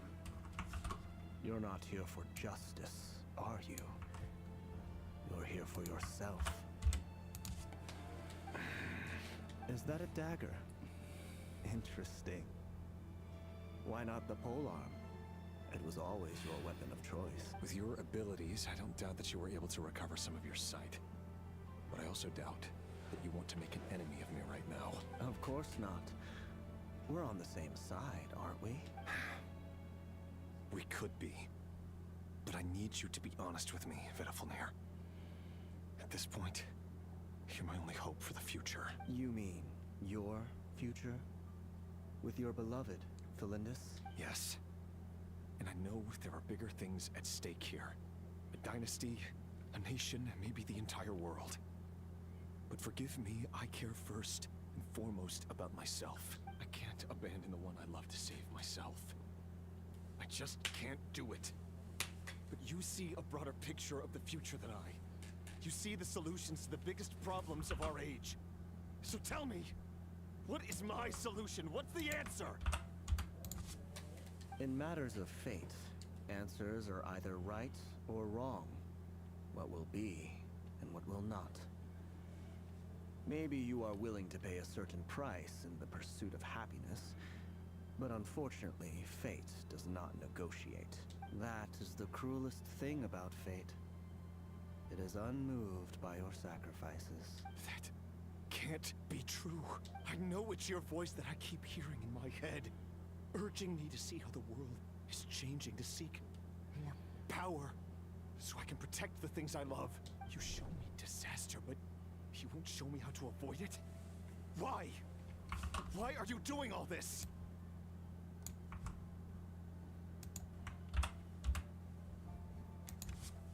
My voice. In your head. So, you hear it too? The voice that steals your mind, gains your trust, and drives you crazy. It turns out that we are not so different, you and I. No, why'd he say that?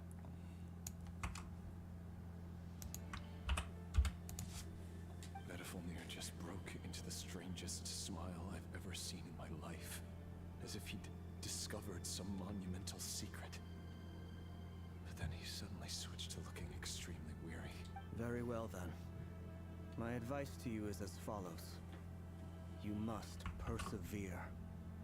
Whatever trials and tribulations you may face, be steadfast in the belief that they are your path to the future. For as long as you live, your story with Thelindis shall not come to an end. That is the only chance you have of fighting back against fate. It is up to you whether you believe my words. Regardless, that is all I will say on the matter. I have no right to intervene any further. I will hold you to your word.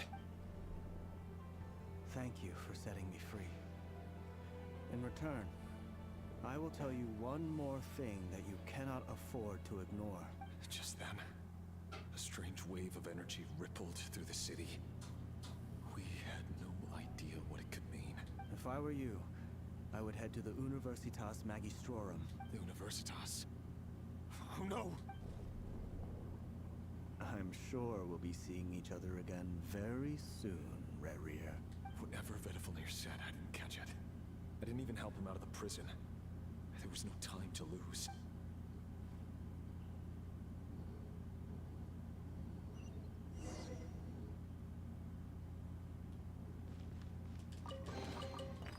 Oh my god.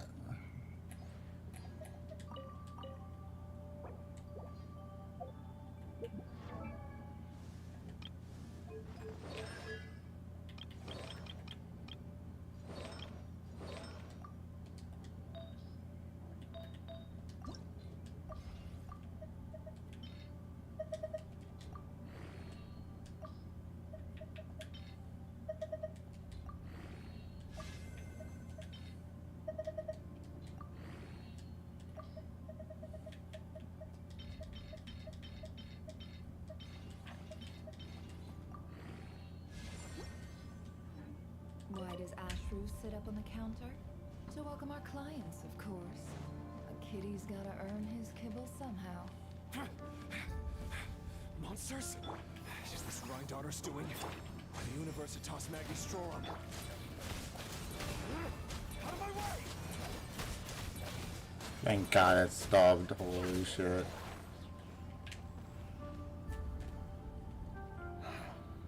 The Universitas. That reminds me of a rumor I once heard. Allegedly, the king installed secret mechanisms in the palace and around the city. No one knows where they are or what kind of power they hold. But if they were ever going to activate, it would probably be on a night like tonight. Help! Help! Hold on! Don't let them anywhere near you! Save me! I can't! Ah! That sounded like an explosion. So, the rumor is true? The king really went through with it? What other means does the king have at his disposal? They must run on power from the Abyss. And given it's a major center of Abyss research, anyone over at the Universitas will be in grave danger. I have to hurry!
more lies. The mystery unravels.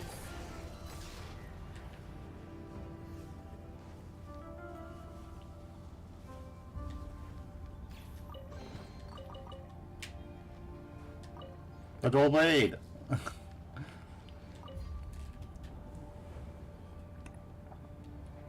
Monsters at the Universitas Magistrorum?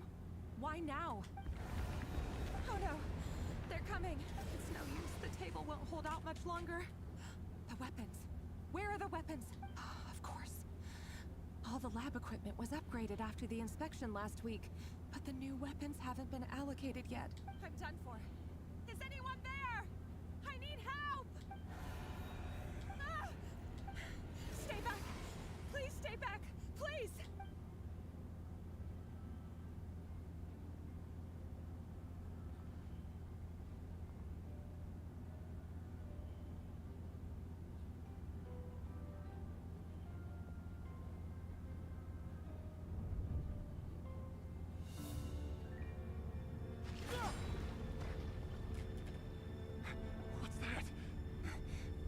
Rear. So the rumors about your work are true. What? No! Listen, something happened at the palace tonight. We have to leave! You don't need to lie to me anymore. What do you mean? I know why you're worried, and I will respect the decision you've made. But it's okay, because I found a solution. I know how to end all this. You can have it back. The normal life you so desire. But until then, I'm afraid our wedding will have to wait. Cylindus? No, don't do it! Cylindus! Cylindus!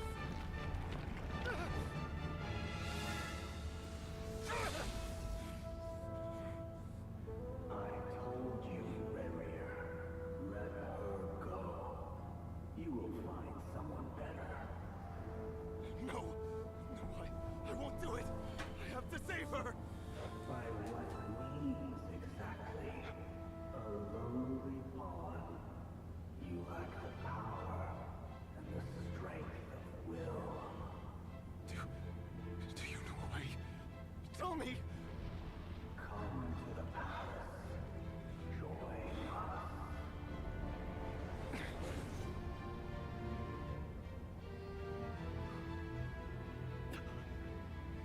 Renrir, thank goodness we... Step forward and take your share. You made it. Not you too.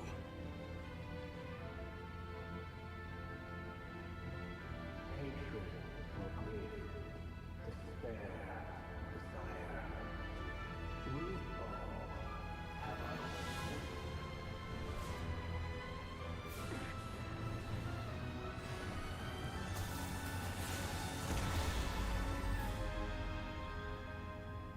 Rerir.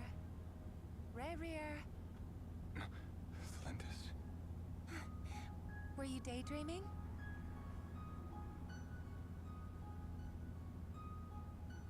You still remember, Rerir? That question you asked me a couple of weeks ago? Oh. You mean the proposal? Yeah. I'm wondering, where do you think would be a good place to discuss it? Maybe in the garden? Or were you thinking a fancy restaurant? It's your choice.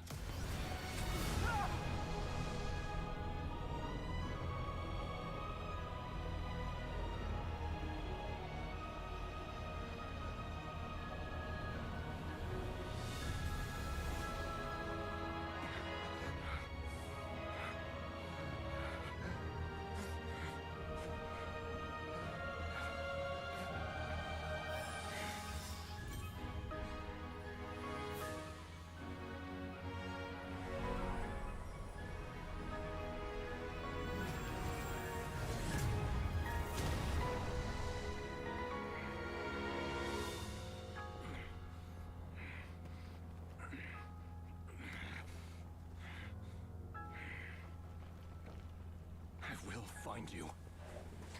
And then you can give me your answer.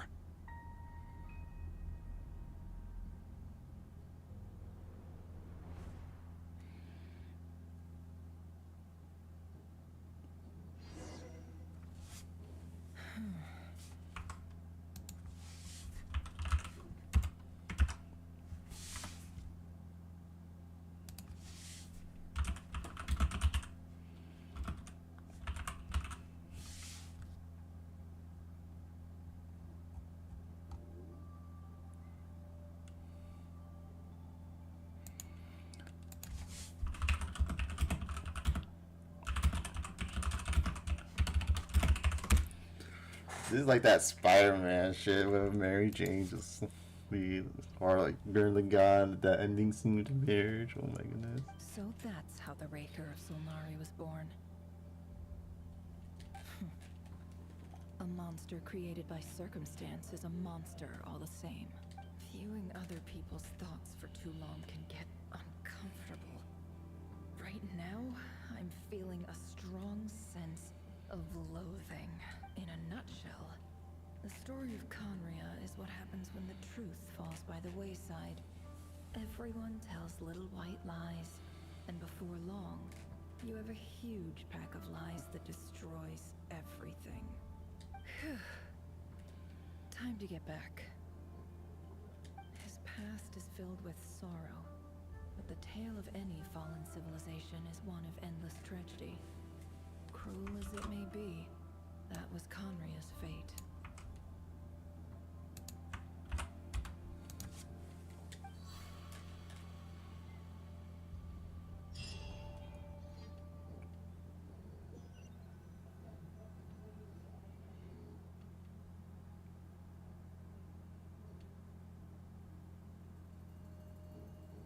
Everyone, I'm back. Can I get a standing ovation? Never! How are you holding up? Feeling okay? She's fine. Boss is a pro. Yes, I'm fine. You will have seen the events of Rarir's life through my thoughts. It's now clear that he is just a regular nobody, driven by personal tragedy, as he said himself.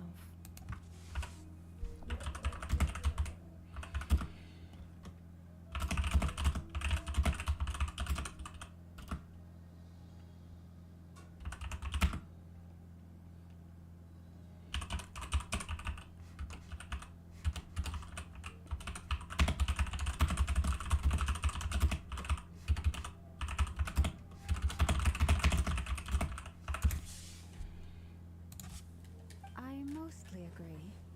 There's only so much we can know about him from his memories alone, but they did give us a clear glimpse into his life in Conria. However, I would not consider Rarir to be a nobody. He was deeply involved in the events of that era. Yet, when the catastrophe of a generation strikes, nobody is safe. Sounds to me like you're speaking in riddles again. Is this you urging me not to abandon the people of Nodcry in their hour of need? That's not what I meant. Although I do hope you choose to remain a part of the plan. Without you, the mission ahead will be all but impossible. Then try to remember that I respond better to the carrot than the stick. And I don't appreciate being bossed around. Now, as for you, Missy, you were excellent. You stuck to the rules of the ceremony and kept your mouth shut the entire time. Bravo. Cool. So, can you fill me in on the deets now? Most of what I saw went right over my head. Patience. You'll hear the whole story, don't you worry. But let's meet up with the others first. It will save me narrating it twice. Yehoda? Yes, boss! Let me get that door for ya. That's more like it. For a moment there, I was worried you'd forgotten about the first clause of your employment contract. Forgive my curiosity, but what does the first clause say? It says I gotta do the annoying stuff that boss is too lazy to do for herself. Like opening the door, pouring the tea, yada yada. Is that right? If something is in the contract, it's because she willingly agreed to it. Rest assured that the Curatorium abides by the very strictest of labor policies. You don't seriously think I'm cruel enough to treat her like my slave? In any case, I've hardly shied away from my share of the work today. Hope I don't catch Flintz and Varka lounging about in their chairs, enjoying a leisurely cup of tea. There's nothing I dislike more than other people enjoying themselves while I'm hard at work. Real, so true, bestie.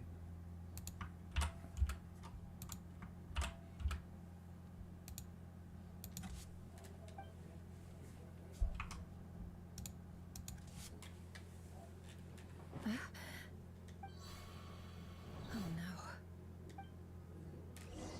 What the fuck?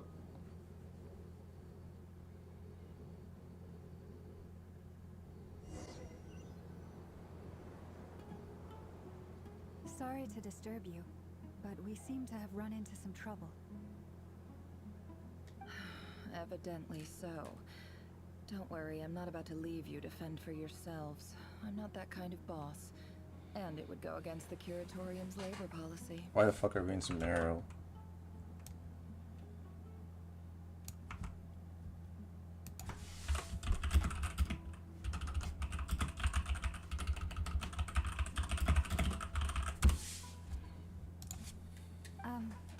I'm sorry. What did you hear me say? I wasn't talking about labor policy. Wait. How long have I been standing here? Not long. You just appeared by the door a moment ago. Voiced. I love hearing her voice.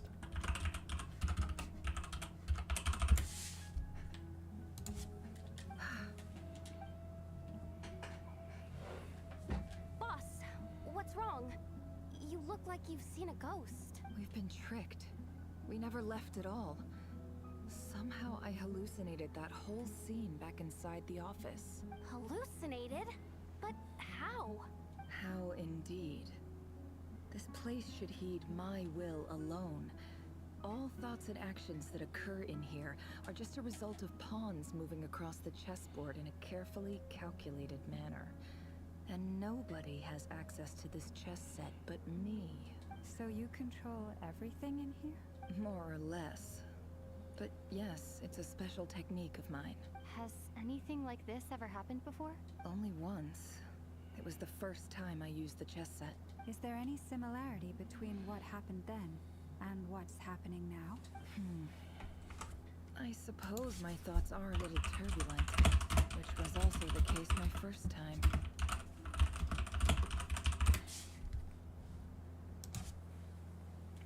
Is there anything I can do to help?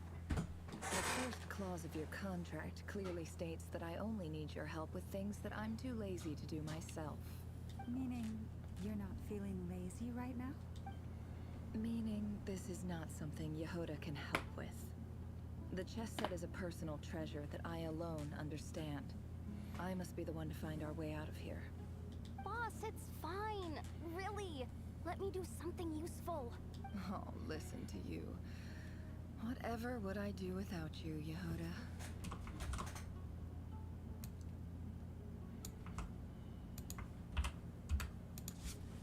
What? Really?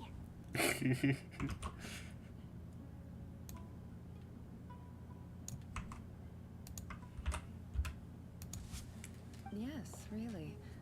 Where would I ever find another employee as obedient and servile as you? God forbid anything ever happens to you. Oh, okay.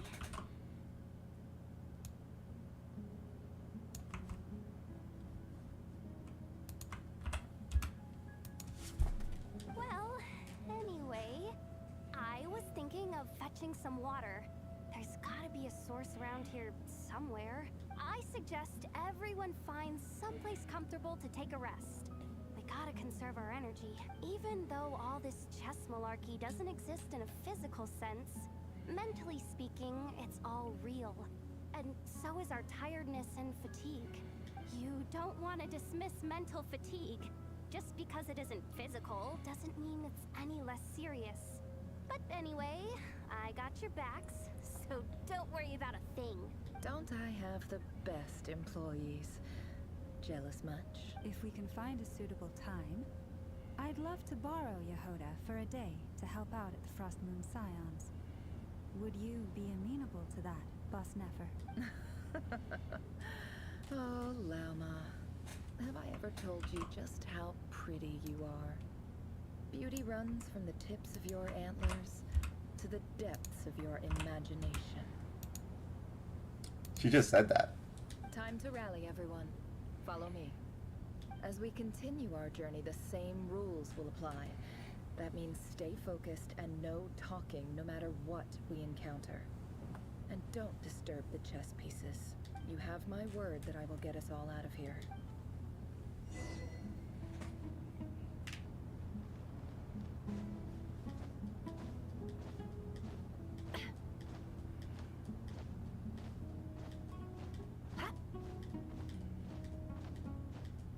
This place looks familiar. That's not a good sign. There's someone up ahead. Time for a little chat. I wasn't expecting visitors at this hour. Wait, is that? Oh, it's him. There you are. Sinue's been looking for you all day. I think he has some news for you. Oh yeah? What were you doing just now, Uncle Retinue? Hiding away some more loose change? I know I saw some Mora. What do you mean loose change? Oh, come on, I'm too old for this. Just pretend you saw nothing.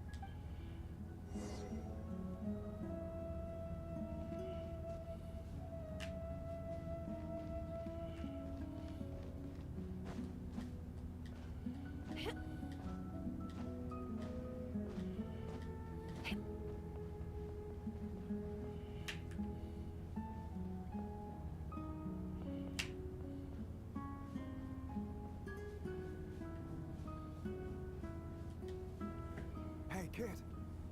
Mind telling me what Sinuhe's been up to recently? I'm trying to get in his good books and I need a way in. Get in his good books? Why? What do you want with my dad, Uncle Apepi? I've written a new song. I was hoping to showcase it at the next festival, but I'll need his approval. A new song, huh? I'd love to stay and listen, but unfortunately, Uncle Retinue says my dad's looking for me. Well, there's plenty of time and I'm not going anywhere. See that pile of stones? I'll be sitting there warming up my vocal cords. Come find me when you're done. Pile of stones. Got it. Nice kid voice.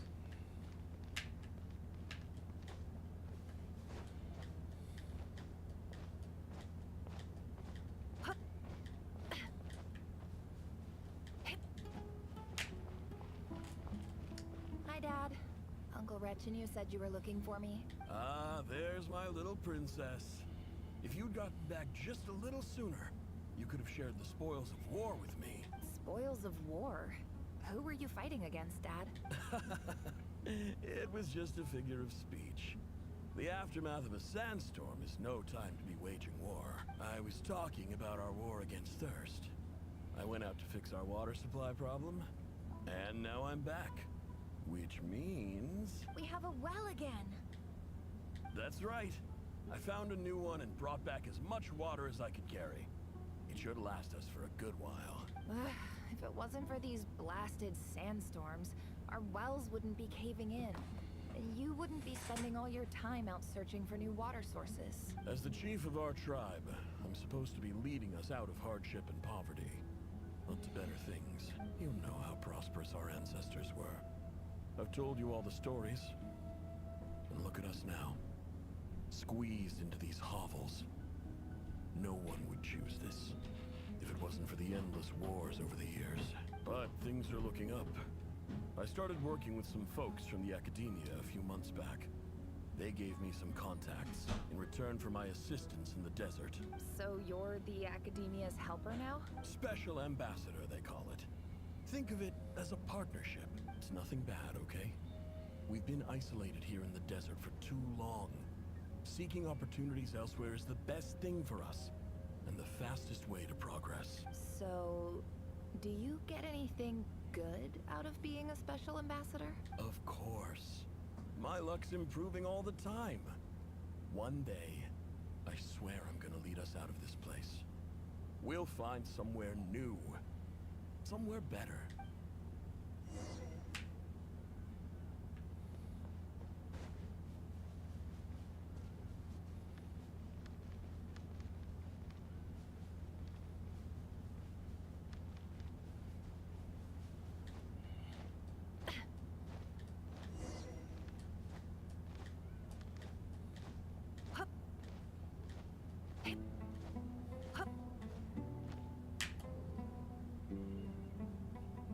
That's our well, and you know it.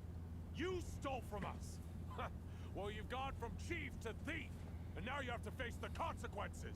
Did you really think you could take our water without permission and get away with it? You're either brave, stupid, or both. And that Special Ambassador Act? Yeah, nice try. We spoke to the academia. They said it was all news to them. You're a liar and a cheat.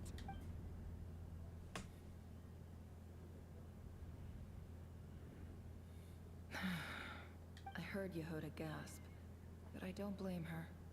Most people are terrified by the sight of blood.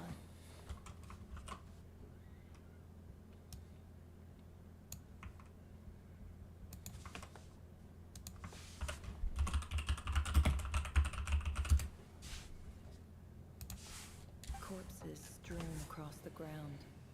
The wounds are clearly from scimitars and daggers. The desert dwellers' weapons of choice. There's a handwritten note on the ground. Let's see what it says. Halil, this is Sinue, chief of the Shimti tribe. Surely you remember me. I was the one who helped you and your colleagues avoid the quicksand in the desert. This is my second time writing to you. I assume my last letter must have gotten lost in the mail, as I didn't receive a reply. I hope this one makes it to you safely. I'm writing to you because I need some help. That sandstorm the other day completely blocked up our well, forcing me to look for another water source in Iab and Unut territory. It was a matter of survival. Praise the gods. The well of the Iab tribe was intact. It was my last resort. I drew what water I could and left, but not without being spotted. I fear they will retaliate. You told me to write to you if I ever needed help. You said you'd be my ally in the academia. I urgently need you to formally recognize my title of Special Ambassador and send some of your people to assist me for a few days. It's the only way I can convince them that this was the academia's decision and prevent them from retaliating. This is an emergency. Please send help as soon as possible. Looks like this letter never got sent. The writer died a grisly death, and the letter was trampled into the ground. It's badly defaced. Some parts are barely legible. What a ridiculous lie the surviving Shimti tell. Their whole village was butchered over a sip of water.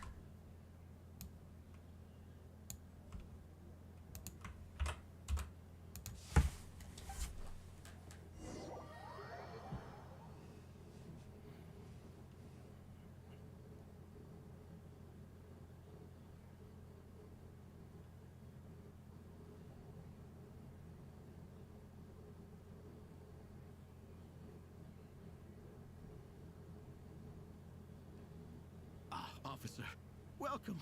Welcome to our humble village.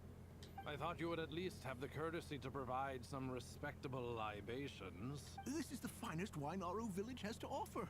I promise.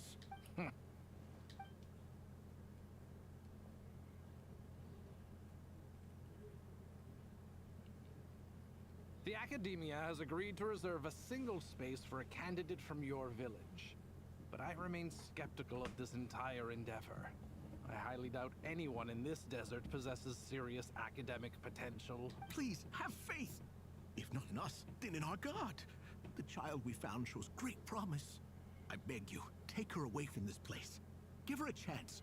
Don't let her talent go to waste. I don't recognize her. New arrival? She showed up here a few days ago and we took her in. She's a really bright kid. Please help. I'm begging you. So, Where are you from? Nowhere special. Just a sand dune. What about the rest of your family? How many of you are there? Just the one. It's only you? Correct. So, no brothers, no sisters, no mother or father? Any who have slept on a bed of sand, I call my brothers and my sisters. Apart from that, I have no family. All right. Get over here. Sign your name on the form.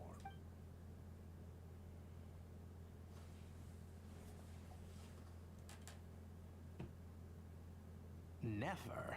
You're rather fair-skinned for a desert dweller. Why are you white?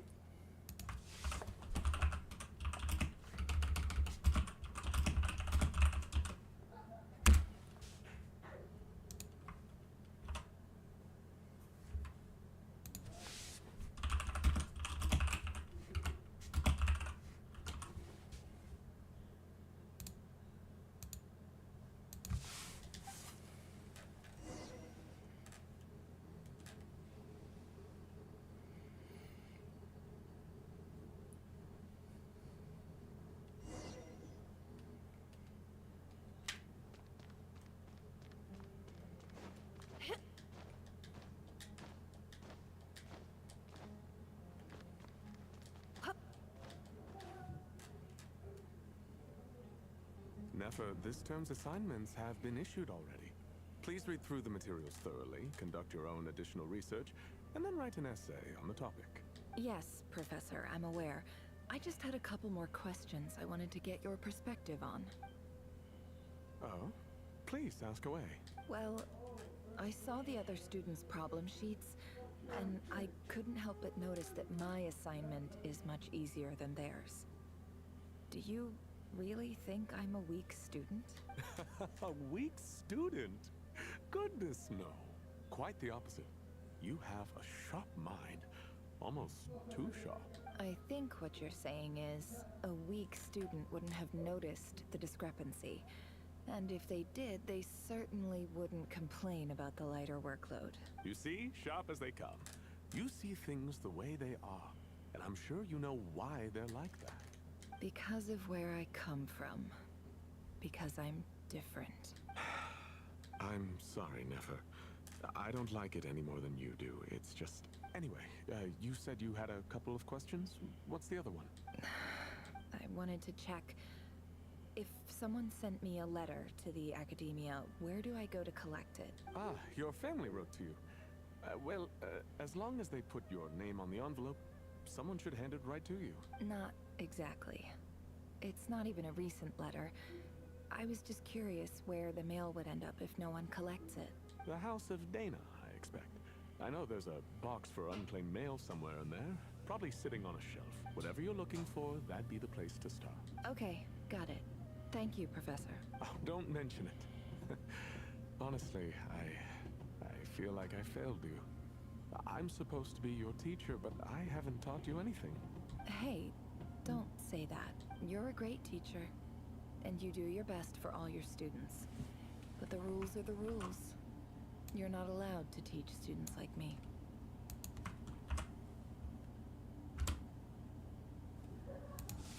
It's not just the academia either. The whole world bends over backwards for the successful, and leaves the losers to suffer and die. Oh, my dear child. Don't tell me you've given up on life already. I haven't. I just think that if you want to make it in this world, you have to find a way to become successful.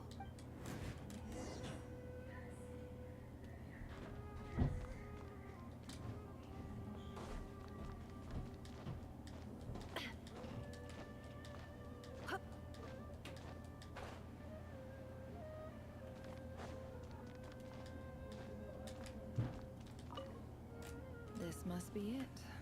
A big cardboard box full of unclaimed mail. And probably some letters that ended up here by mistake, too. Let's take a look.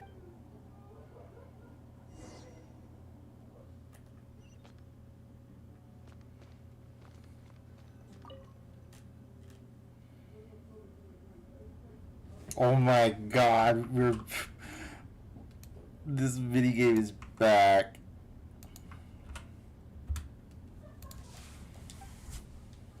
A dilapidation survey from Port Ormos. Looks like it's from a Core of 30 representative. What a strange thought. A bunch of mercs losing sleep over rundown buildings. This one was never even opened. I guess the recipient didn't care what the Core of 30 had to say about anything. Who was it addressed to? I don't recognize the name, but it must have been a Kasharawar professor. This one is addressed to the Immorta Sage. The title is Changes Observed in Satyavada Life Symptoms. Why do all these letters read like full-blown dissertations? Guided by the incense, we became lost somewhere in the forest. All the barriers between levels of consciousness disappeared as our minds soared around in circles, looking for a branch to seek refuge on. In clinical terms, these symptoms fit the description of incense poisoning. The Immorta Darshan strictly prohibits the use of hallucinogenic substances, but I believe there are still people getting away with it. For example, my neighbor who always breaks out into song and dance after using incense. This seems like something the academia would want to know about. Why wasn't it collected? Wait, what's this written on the back? It's so small. The note says, "The sender authored this letter while under the influence of mushrooms. I would send it back, but no return address was provided. Stamped by the Grand Conservator of the House of Dana." This next one is addressed to Grand Sage Azar. A few words of protest regarding recent changes in Sumeru's educational policy. In recent years, the academia has taken on a small number of students from the desert region, as per the policy to this effect. However, it appears to me that these students have not, in fact, been provided with educational opportunities that are, in any meaningful sense, equal to those enjoyed by their peers, as well as receiving dumbed-down assignments and perfunctory tutoring. They do not even have full access to the Akasha system.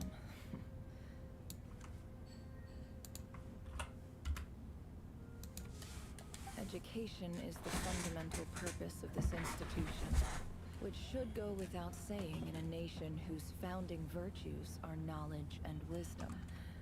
I ask you, is the lip service we pay to the policy of education for desert students truly the standard of pedagogy to which the academia aspires? As Grand Sage, policy decisions are your prerogative, but do not forget your roots. You and I were once students too, as was everyone else in this institution.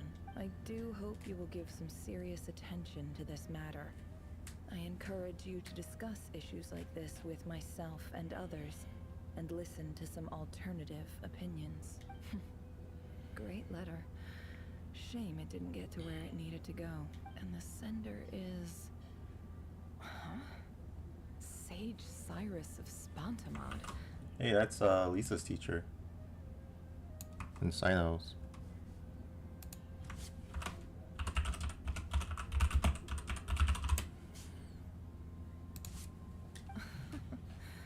I didn't realize anyone else even knew how bad students like me have it in this place. So this is where letters from the Sage of Spontamod end up? Nice one, Grand Sage. Really enlightened leadership. Well, that's why you got sent to jail. Whatever. This isn't what I came here for. Moving on. I'm not exactly holding out hope that a letter sent from the desert would even make it here. But if it did, where else would it end up if not in this box? I can't believe how much discarded mail there is. Must have been years since someone last went through it all. And this is just one box. The whole House of Dana is boxes on shelves. I don't believe for one second that any human being has sat down and read through all the documents in this place. Who has that much free time on their hands? Wait, could this be it? These fancy envelope in the box written on crude quality paper. And of course, it'll be right at the bottom of the pile. Clearly, no one gave this letter so much as a first glance, let alone a second. The handwriting on the envelope looks very familiar. Greetings, Halil. My name is Sinue, chief of the Shimti tribe. I was the one who came to you and your colleagues' aid when you ran into trouble in the Great Red Sand. I don't know how well you remember it now, but I brought you to safety and gave you some water and other supplies. You seemed very pleased and told me your name.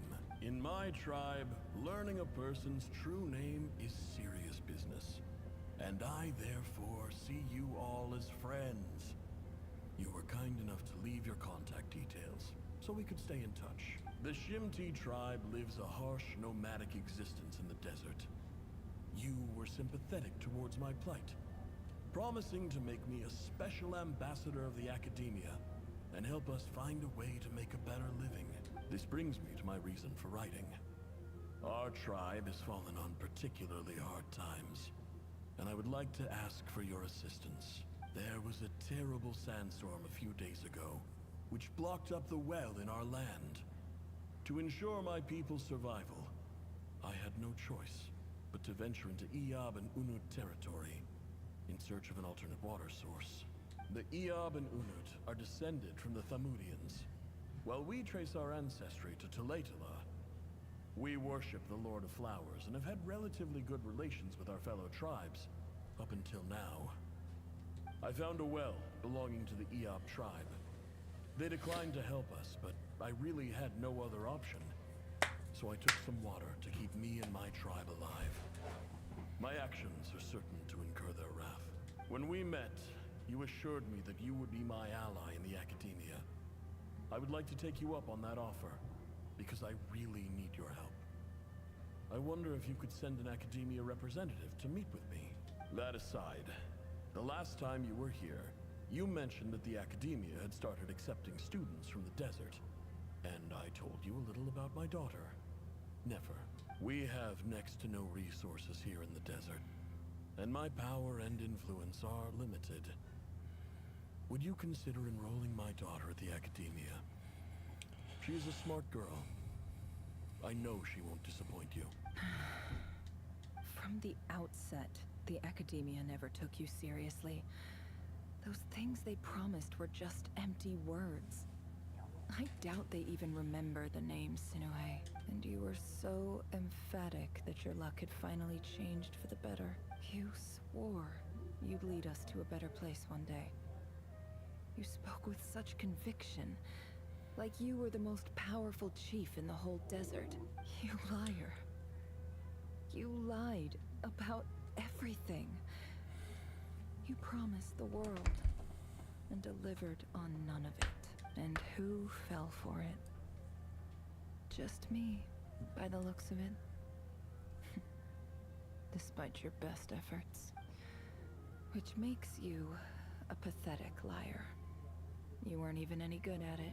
I think I'll take over from here. Let me show you how it's done.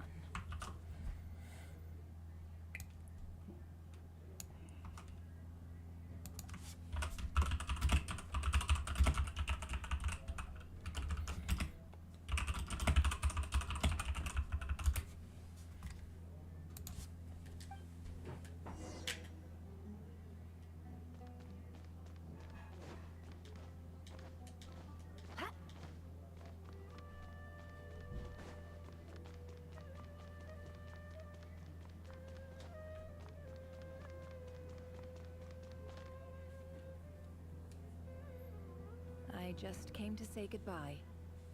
Thanks for everything you've done for me in my time here. Nefer? You packed your bags. Where are you going? I'm quitting. Something's come up in my hometown. Gonna head back and deal with it. Huh? But this was a hard-won opportunity for you. You know that better than I do. It was. But it doesn't matter. I have more important things to deal with, and they can't wait. Oh, and I didn't want to overfill my bags, so I left some incense on your desk. What's wrong? I thought you liked incense. Although, I did read somewhere in the House of Dana that it has hallucinogenic effects. Don't use it all at once, alright? Isn't this the stuff you brought from your hometown? You're just letting me have it? But you said it's a rare and valuable commodity. Yeah, about that. I lied. It's not rare at all. There's this bunch of ruins near my hometown that are practically overgrown with this plant. It's not worth much. Keep it. It's fine. But never... Alright, that's all from me. You take care.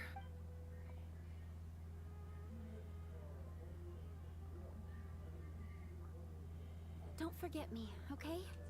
I mean, we're more than just classmates, right? We're friends. Sag.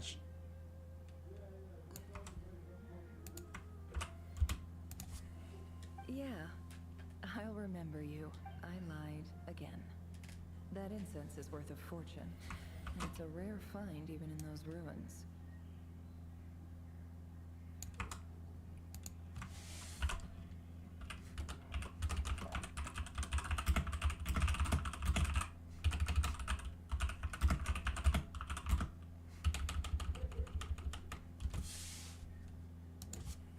And as for remembering her, I have far too much to do when I get back. No time to reminisce. I'll be lucky if I even make it through this alive.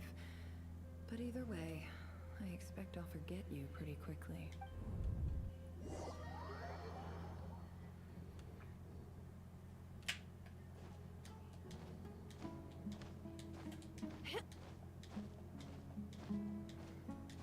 Zephryr's like such a nice lady.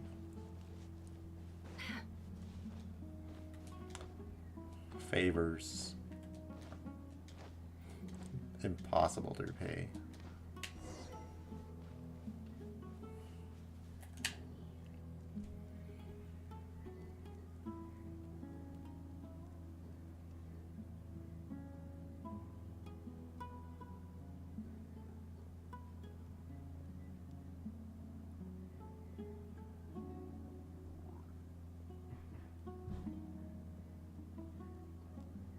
It's a pleasure to meet you, Mr. Arif. So, what does the Academia want? Since they've sent their special ambassador, I assume there's a big business deal to be made. If not, I'd be very disappointed. Please, sir, lower your blade. You're lucky I'm the one they sent. Not all special ambassadors share my admiration for the Eab people. The ever-shifting balance of power in the desert reduced the once great civilizations of this region to rubble and sand. But the story of the Eab has a very different trajectory. Others grew weak, but you grew strong, beginning in obscurity and moving to prosperity. You're the only ones who defied the trend. Huh. So, you do know who you're dealing with? This well is the perfect symbol of your strength, is it not?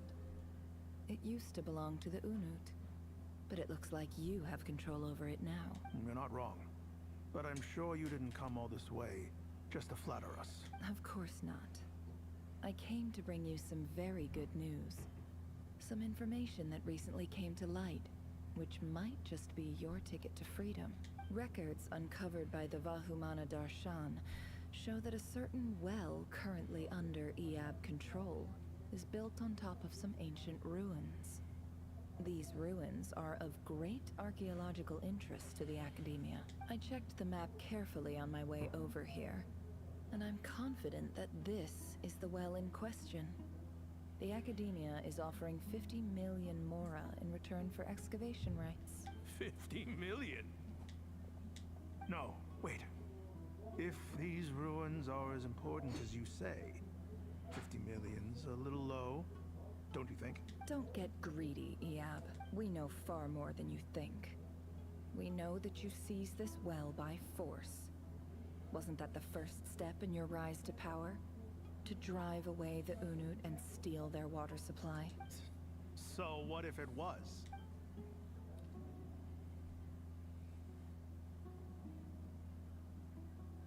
Don't worry. As unscrupulous as it was, it's something we're willing to overlook. The Academia is only interested in dealing with the de facto power holders in the region. I hope I am making myself clear. And I hope your words are the truth. If I find out the Academia is trying to play me, I'll hunt down every one of your people and make you watch as I cut their heads off one by one. I assure you, Chief, that would not be in your long-term interests. You don't want to make an enemy of the Academia. You see how I'm dressed, don't you?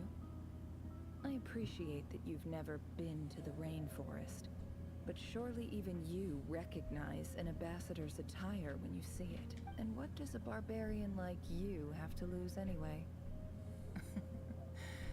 You really think the Sumeru Academia would bother to come all this way just to lie to you?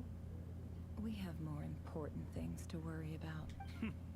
All right, I take your point. The Academia is the highest authority in the land. I'm sure you're trustworthy people. In that case, we have a deal. We will sell you the excavation rights. I'd like to thank you, Ambassador. This is good news indeed. Excellent news. In fact, it calls for a celebration. Would you do us the honor of staying a while and enjoying some Eob hospitality? Gladly. I am partial to wine myself, and I trust you are as well. So let's indulge in a few drinks together, in celebration of this momentous occasion. I need the EF drink the night away. The prospect of their new elves almost intoxicating as the wine. When a new day dawns, it brings some shocking news. Chief! Chief, it's an emergency! It's the Unut. They've taken the well. What? Well, don't just stand there. Take it back. Yes, Chief. I have every confidence in the Eab's military superiority. And yet... Well, what is it? The Unut's response was alarmingly fast. The day after we reach a deal, they seize the well. This can't be a coincidence. Perhaps there is a traitor in your midst. I don't think so. I am obliged to remind you, Chief, that the Academia will only deal with the de facto power holders. If you cannot regain control over the well, I'm afraid you won't see a single mora of that 50 million. No! Please, Ambassador, just give me some time. I swear the Unut will not get away with this. That well is ours. And so is the mora. Glad to hear it. I will wait here for an update. If there is a traitor, I will find them. In the meantime, make yourself at home. I'll report back as soon as I have an update. Much obliged. Wow. All it took was a few words and I've got him wrapped around my finger. What an amazing feeling. So, in summary, Ambassador, the Academia would rather negotiate with our tribe instead of the Eab, yes? The Eab are ruthless murderers who don't listen to reason. And now they have the gall to interfere in our research projects in the desert region.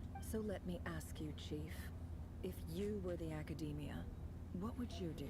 Kill them all, of course.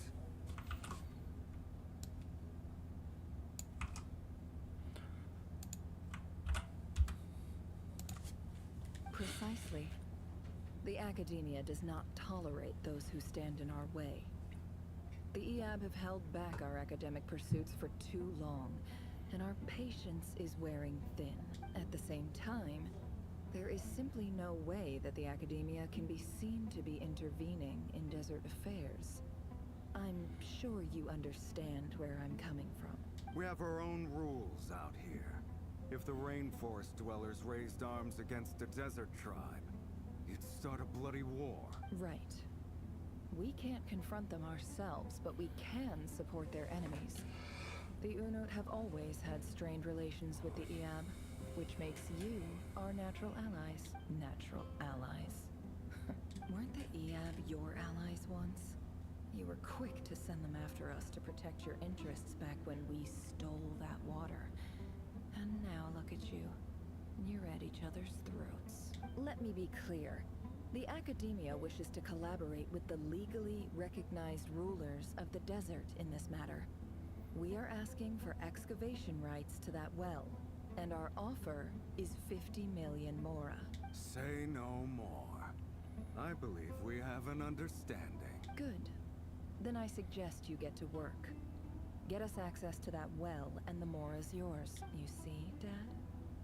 Lying is easy when you know how. People will believe anything.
Look at yourselves.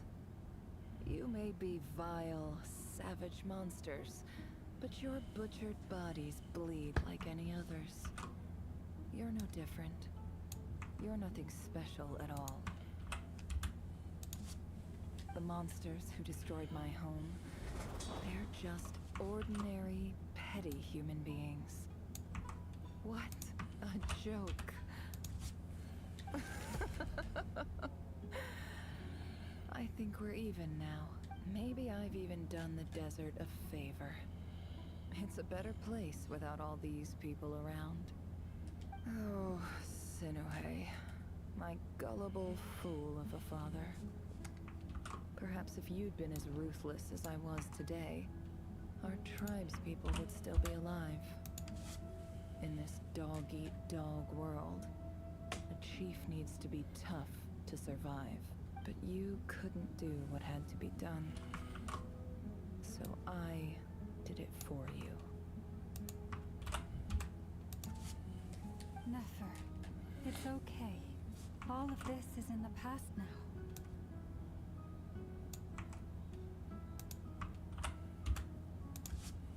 I believe I remember you promising to remain silent. Yeah, but even so...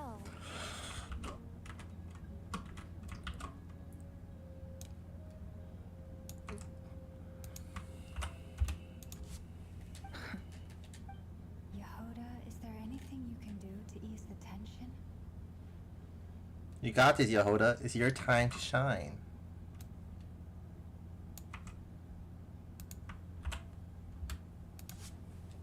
Alright, time for a sharp turn onto a completely different topic. So, anyway, that's enough of that. When are we getting out of this place? Nice one. Feels like we've been walking forever. I'm getting pretty tired. Oh, Alma, you tired? Yes. If we can find somewhere to sit down, I could certainly do with a rest. It's not far now. There should be a temple just up ahead. Is this situation about to reach a conclusion? Yes. Really? A temple? That's where this story ends? I guess that's how things go in the desert. I've been to a similar place with a friend from the desert before. Desert dwellers can never escape their destiny. Or so everyone says. I never wanted to believe it, but looking back now, I'm as desert as they come. You mentioned a temple. What's waiting for us there? My biggest trade secret of all. Ah. Then I'm guessing it's where you got your power from. The power to peer into other people's minds. I didn't know you were clued up on any other religions. I'm no expert in the history of Sumeru, but since you come from the desert, I would imagine it has something to do with King Deshret. And the 7 pillars to serve them. They are major figures in the desert belief system too. Sounds impressive. I have some friends with connection to this stuff, specifically with Hermanubis. Ah, I know who you mean. General Mahamatra Sino. The spirit of Hermanubis dwells within him.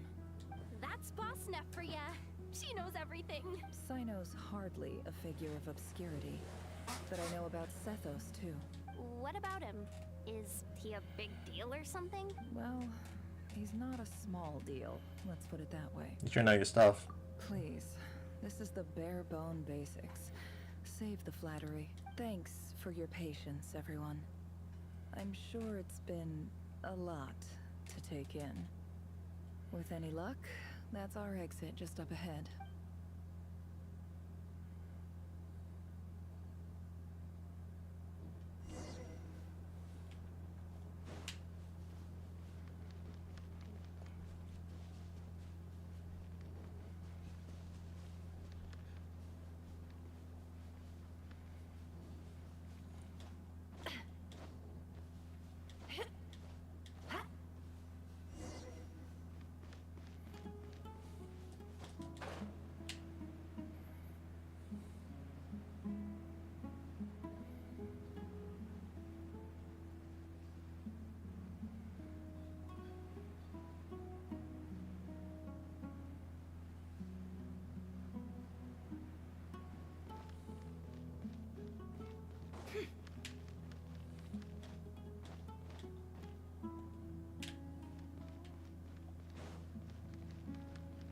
Whoops.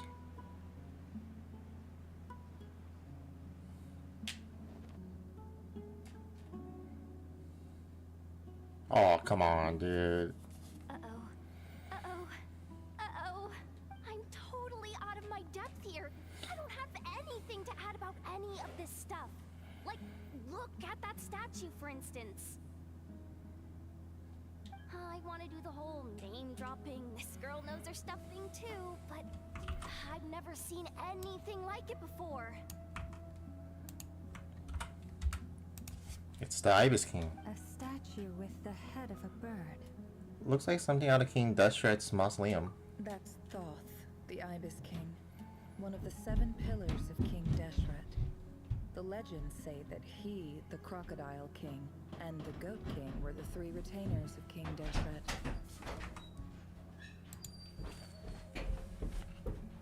Dry my clothes. Oh. You want the switch? Hmm? You want me to put the switch in your room? Yeah, just leave it in my room. Sounds good. Let's take a look.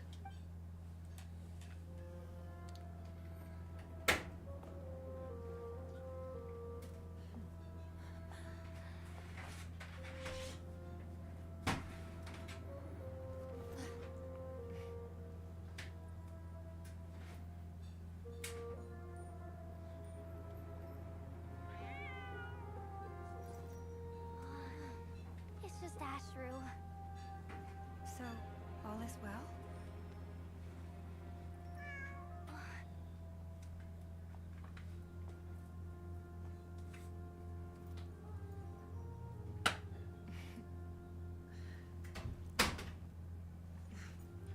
Typically speaking, at this point, the world disintegrates. Then we find ourselves back in the outside world. Besides, these are my memories. There's nothing to fear. You're sure? Of course. It's almost over.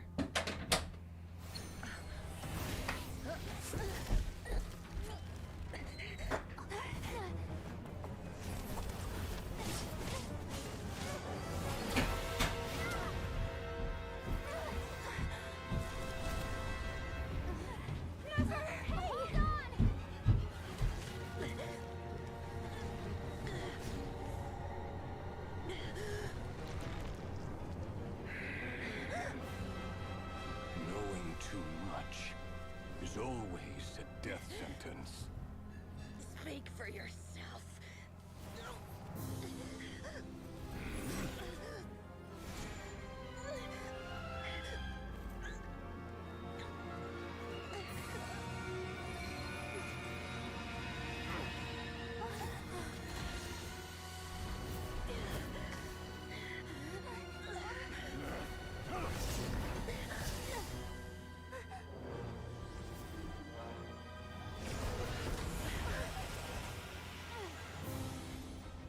How repulsive.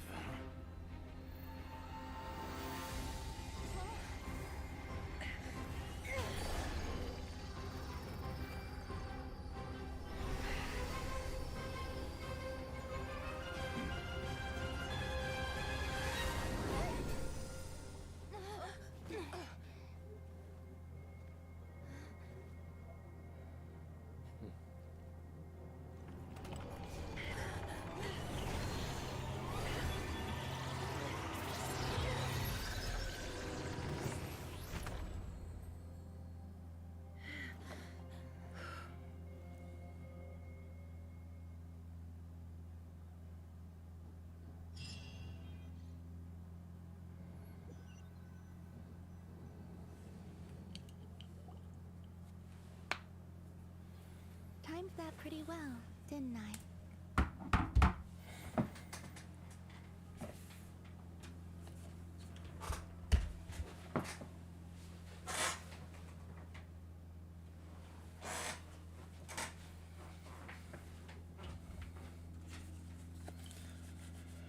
Certainly did. Thank you. It's okay. I'm just glad no one was hurt.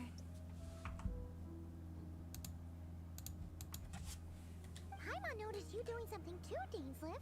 Were you helping get them out? Of course. When I asked Nefer to conduct this investigation, I was not naive to the dangers involved. I had a duty to ensure your safety. Good to know your sense of justice is still intact after all these years. I take that to mean that you saw the truth. That comes as a great relief. I certainly did. And thanks to your help, I also managed to trap Rerir inside the chess set. Whoa, really? How'd you manage that? Well, to be honest, I sensed that something was wrong long before we made it to the temple. By using this fragment to probe into Rerir's past, well, the monster formerly known as Rerir. It seems I alerted him. I was tracking him, then he caught on and started tracking me too. Can't say I'm surprised. But how did he track you through your thoughts alone? That shouldn't be possible. Rerir was a secret agent who reported directly to the Vinster King. He is an expert at finding a trail and hunting down his pursuers. No wonder. He infiltrated the chess set, read my thoughts, and built a new virtual chess set inside of it. That's why we weren't able to leave at first. Speaking of your chess set, it's quite a remarkable item. Would I be right in thinking you have some connection to King Deshret? You overestimate me. I only have a connection with one of his underlings, the Ibis King. You all saw how this came to be. A long time ago, the Eab massacred my tribe, the Shimti, in our home village. A few years later, I enrolled in the academia, where some new information came to light. The Unut and the Eab fought a bitter battle over the rights to a well, all for the sake of a non-existent 50 million mora. The Eab ultimately won that confrontation, but their victory came at the cost of almost every warrior in the tribe. The final blow to the Eab came at the victory feast, when an Unut assassin beheaded their chief right before my eyes. The remaining Eab fled, and have been scattered to the winds ever since. Having gotten my revenge, I returned to my hometown, where to my surprise, the nearby temple was still standing. There it was, seemingly immune to the relentless hostility of the desert, while my tribal home lay in ruins. As I stood there gazing at the temple, I noticed a cat just outside. This cat, as it turned out, was home to the spirit of the Ibis King. He led me to a gate deep inside the temple, and there he made a deal with me. This chess set is my gift from the Ibis King.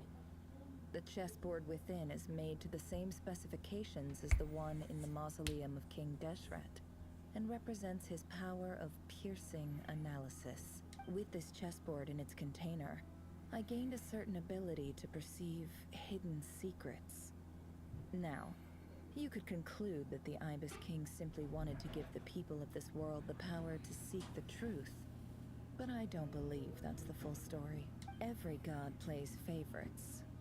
Their hearts are as fickle as any human's, full of secrets, perversions, egotistical tendencies. But precious few gods are willing to admit this. It is the same with all powerful forces, including fate itself. Their gaze falls preferentially upon a select few. As you rightly point out, this is an act of favoritism. If you're alluding to the Abyss, then yes, I agree. Gather the others.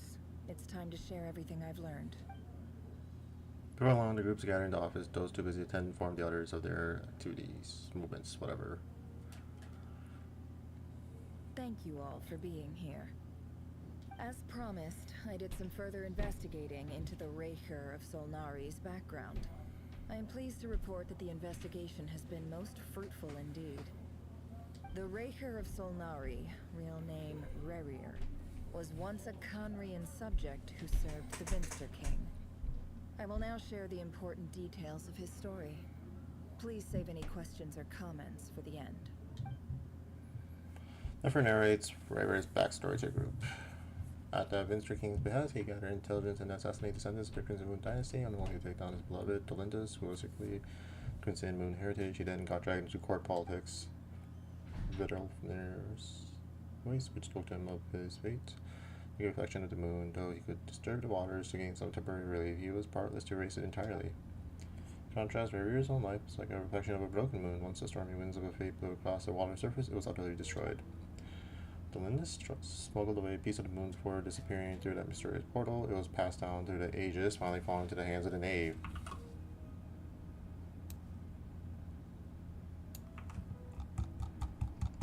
Damn, that's crazy. Generational.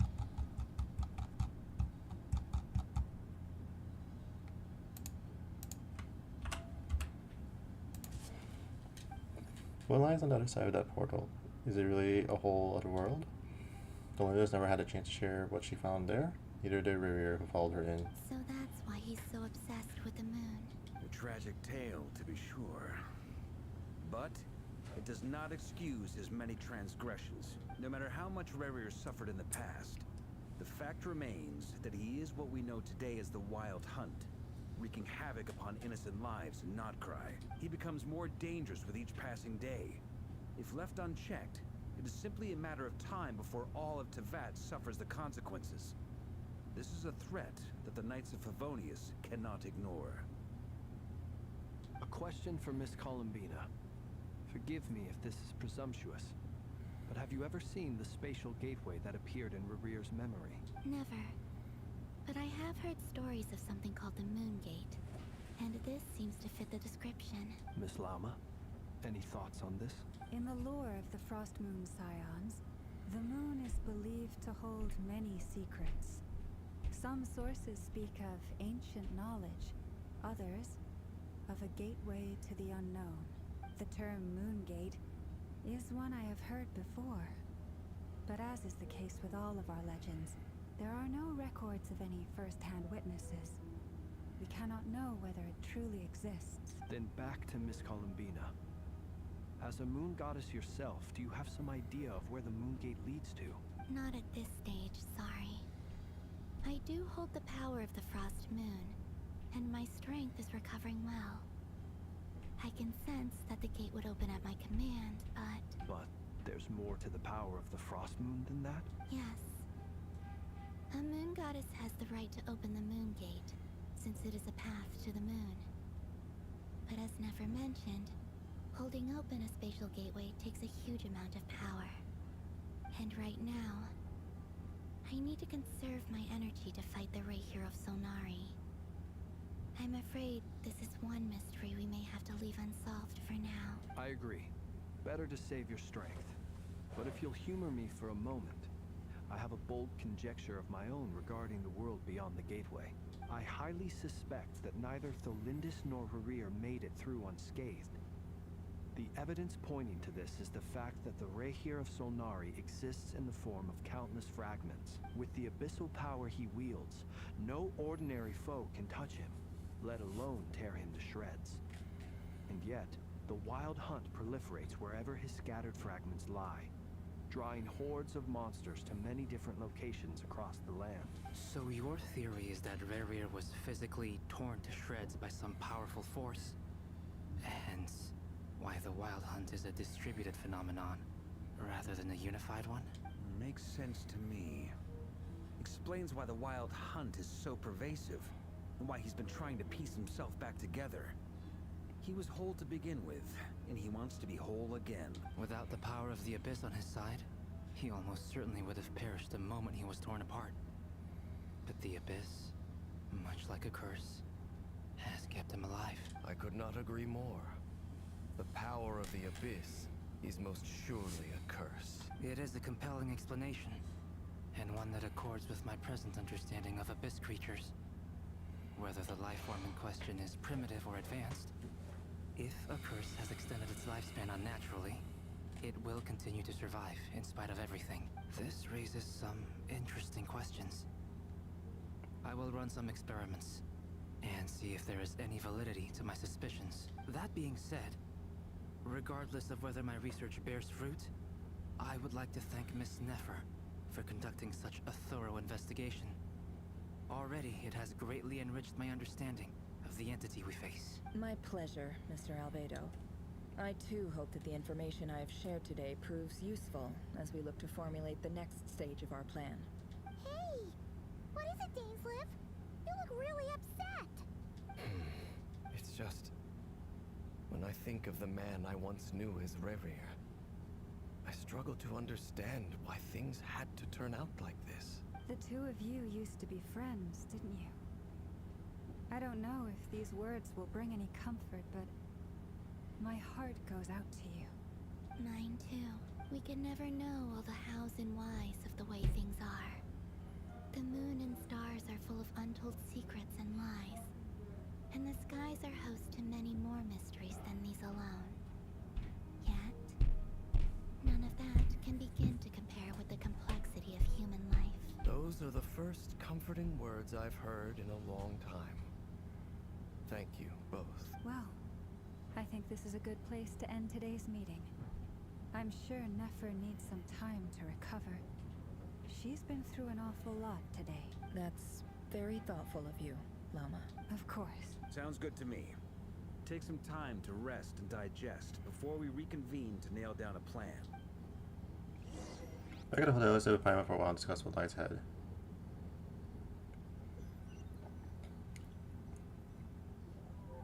Hey, is this a bad time?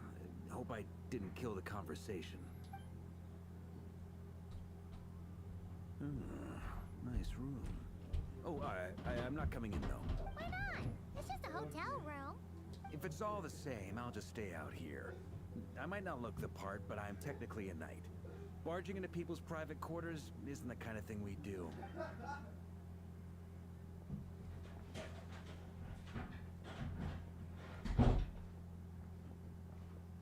Anyway, Nefer went back to the curatorium to get some rest. But before she left, she shared some things with me that I thought you should be aware of.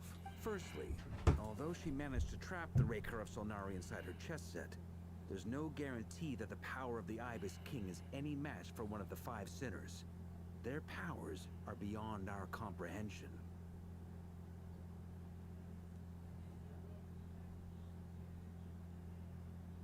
It's only a matter of time before he finds a way to break out. We have to come up with a plan and take care of him before that happens. Honestly, I about figured that might be the case. So, how long have we got? Well, I asked her that same question. She talked for a long time, but for the most part, it seemed like she was trying to convince me how precious her chess set is. What a long and storied history it has. It felt like some kind of sales pitch, you know? The kind where you end up handing over Mora against your will? Anyway, After all that, she finally answered the question. 2 days, at most. 2 days? Holy moly! Can we even recruit enough help in that time? That remains to be seen. Which brings me to the second issue. Dainsleif is obviously conflicted about this whole thing. But given how little time we have, there's no way we can pull this off without his help. You have some history with him, right? Do you think maybe you could talk to him for us? I'll see what I can do. Great. I appreciate it. All right, on to item 3. So, Albedo, Durin, and I put our heads together and came up with a plan. Can't promise it's gonna work yet, but at least it's a start. We figured we'd bounce the idea off you first. We'll explore it further once everyone's recovered. Oh, please ask it anyway. Oh, Paimon's dying to hear this. All right, so here's what we're thinking. A hushed voice, Barker lays out the current plan. It's a shocking plan, but nothing can phase the greatest traveler and our trustiest travel guide in Tibet. It doesn't take you long to get behind it. We felt a little uneasy about roping you into this. I mean, firstly, you're not locals, and secondly, none of us are your boss. You're well within your rights to refuse if you so choose. Roping us in? Why would you even say that? We know the stakes here. It's all of us against the Reher of Solnari, or none of us stand a chance. I choose my words very intentionally, I'll have you know. I like to think there's an art to striking a down-to-earth tone even when the stakes are through the roof. Sir Varka, I have a few thoughts about this plan. Voiced.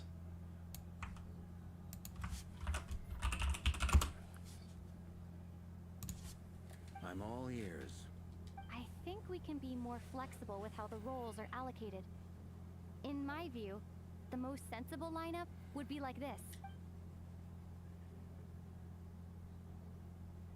Okay. I see your point, yeah. But if that's how we're going to approach this, you'd better make sure you're ready. To be clear, I don't doubt your abilities. Far from it. I just want to make sure. Are you really willing to take all this on? I want to do everything within my power. The Rehyr of Solnari is a truly fearsome opponent, and if I do my part, it'll greatly reduce the risk for everyone else involved. Well, that tracks with what I've heard. Jean's mentioned in her letters that you're so diligent it's almost abnormal. As in, most people weigh up the risks and rewards in situations like this.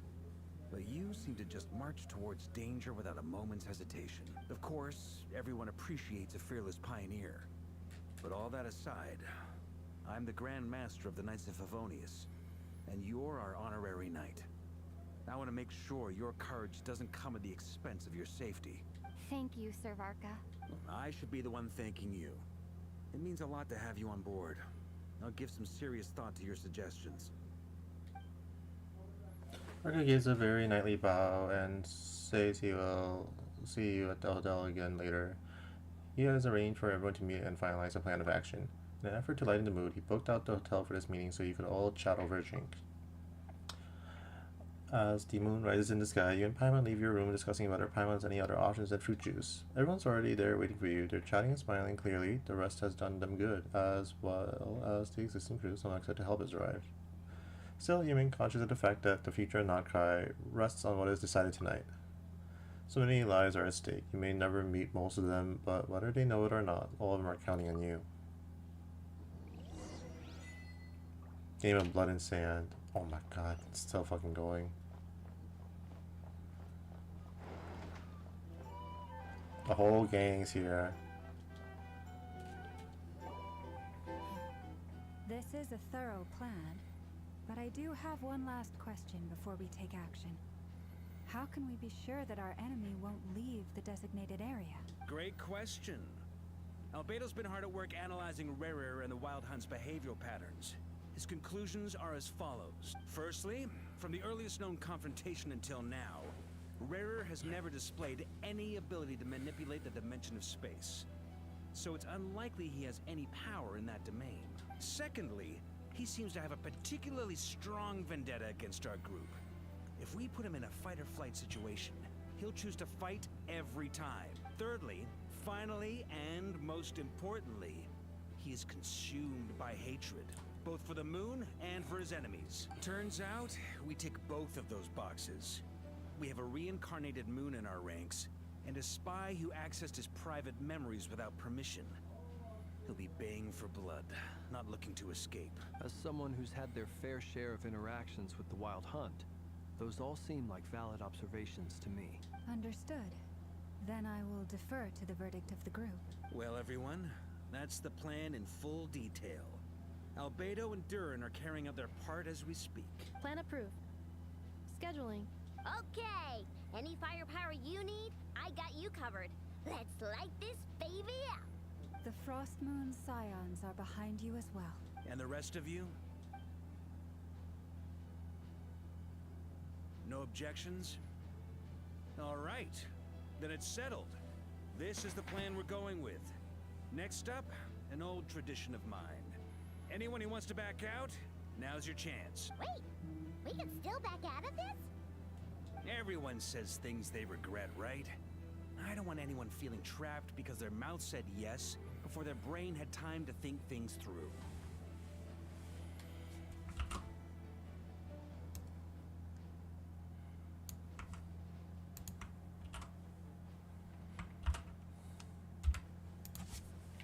A very people-first approach. I hear that's common practice in the Knights of Favonius. Who'd you hear it from? D-Luke?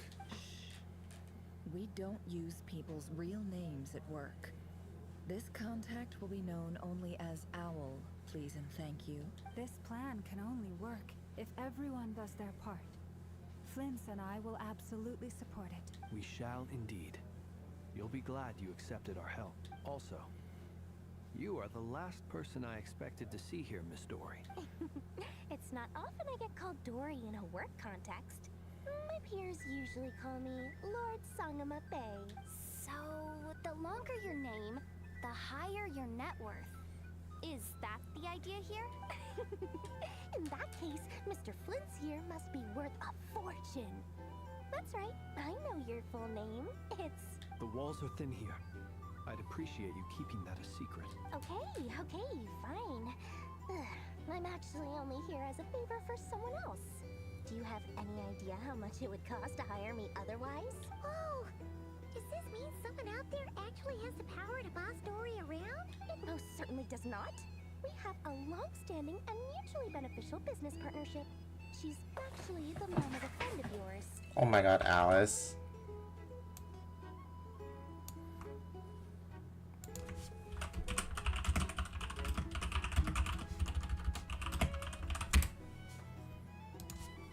Said mom supplied me with a great little trinket, but now that lady's ruined everything.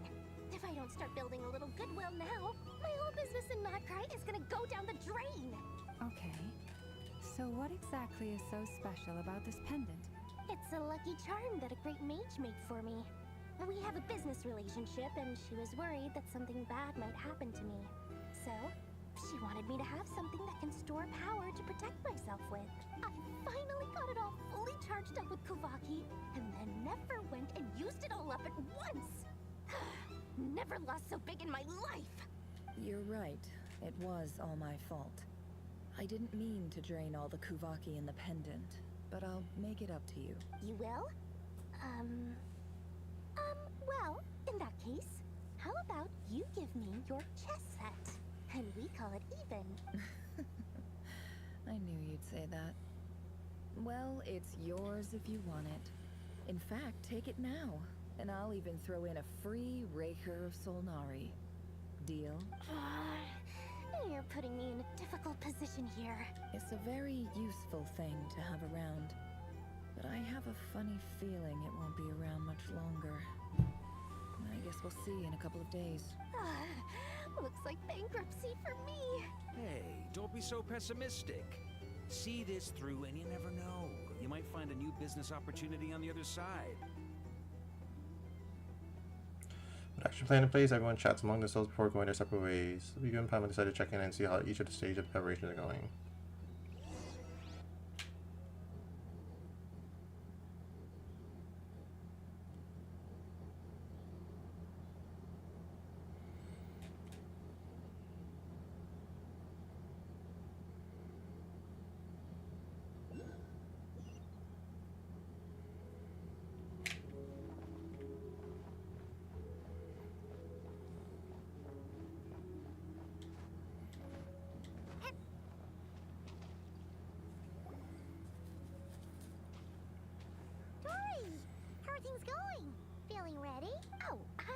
born ready.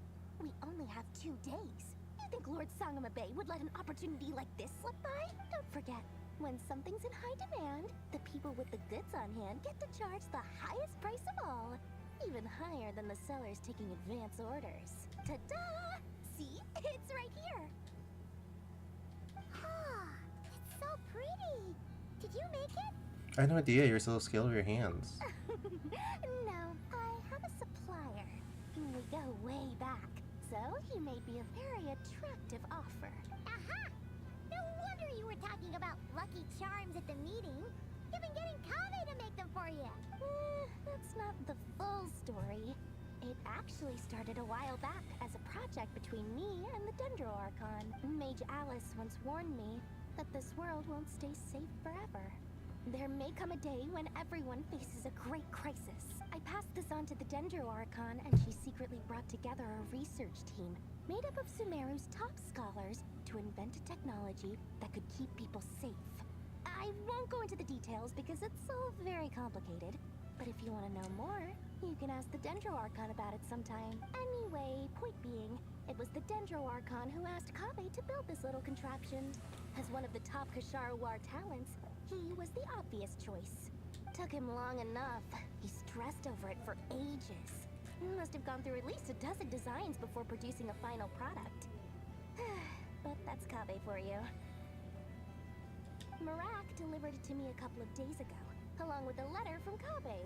Could I ask why I'm sending this technology to you? What's your proposed use case? Has it been approved by the relevant authorities? So nosy. My fault for sending him the research permit to begin with. Surely Nahida must have told him you were involved in this project. He was probably just nervous because you're always so secretive about your business. Could be, could be. Anyway, I just replied, let's hope there never has to be a use case, because it would involve grave danger. Fair enough. But it sounds like he was just being cautious. He probably felt responsible as the one who made it. Or maybe he was asking as a favor for his housemate. He's done that before. Not sure why, though. His housemate doesn't seem to really care that much about this kind of stuff. Either way, all's well that ends well. I'm just glad to finally have my hands on the product. I wouldn't want to be without it, given the potential dangers that lie ahead. Huh? What does that look mean? Paimon's just super surprised. This must be the first time we've ever seen you actually get serious about something. It's not the Lord Song of a Bay we are used to. Well, a long time ago, I made a promise to myself. I promised that I was gonna live every day of my life with a big beaming smile. Obviously, Mora plays a big part in that.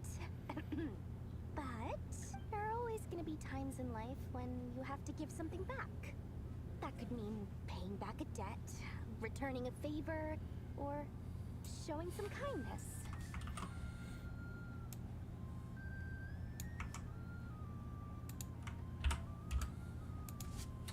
Alice has been a huge help to me over the years. She was the first investor I ever had. And I want my investors to know that Lord Sangama Bay is the best in the business.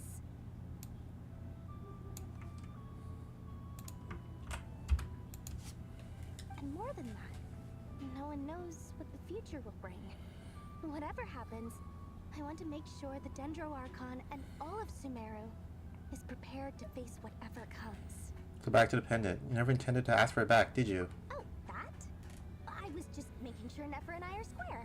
Don't be thinking it was some sort of benevolent act. I'm no saint, so don't treat me like something I'm not. My priority is doing the business that I want to do. So long as my conscience lets me, but it usually does. That's the Lord Sangama Bay business model. Alright, if you say so. I do say so, and that's the whole point. I'm a businesswoman. Don't go trying to figure out what kind of person I am. You'll exhaust yourself. Much easier for everyone involved if you just take my word for it. Oh, and could you two help me get this stuff where it needs to be? Thanks so much. You're my favorite assistants. Oh my god, I can't do this.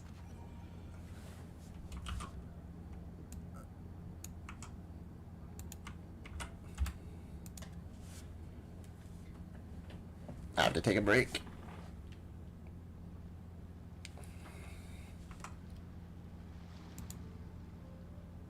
Just 3 hours.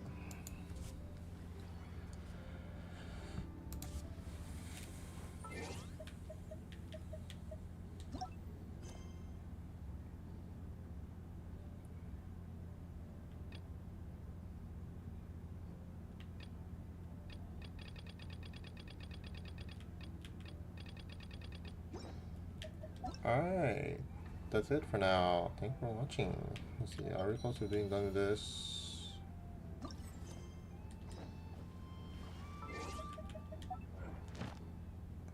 Yeah, maybe it'll come back tonight. I don't know.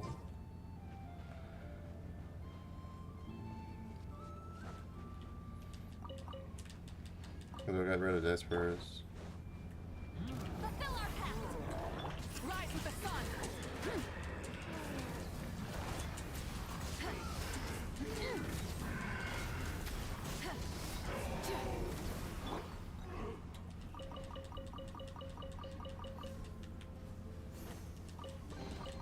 A reward on the road.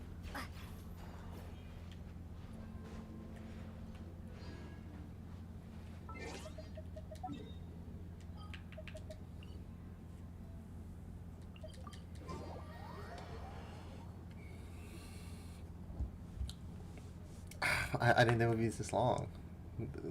The quest 3 was like 3 hours. It's holy shit, 3 hours here. Alright. Well, thanks for watching. Have a good day. Bye bye.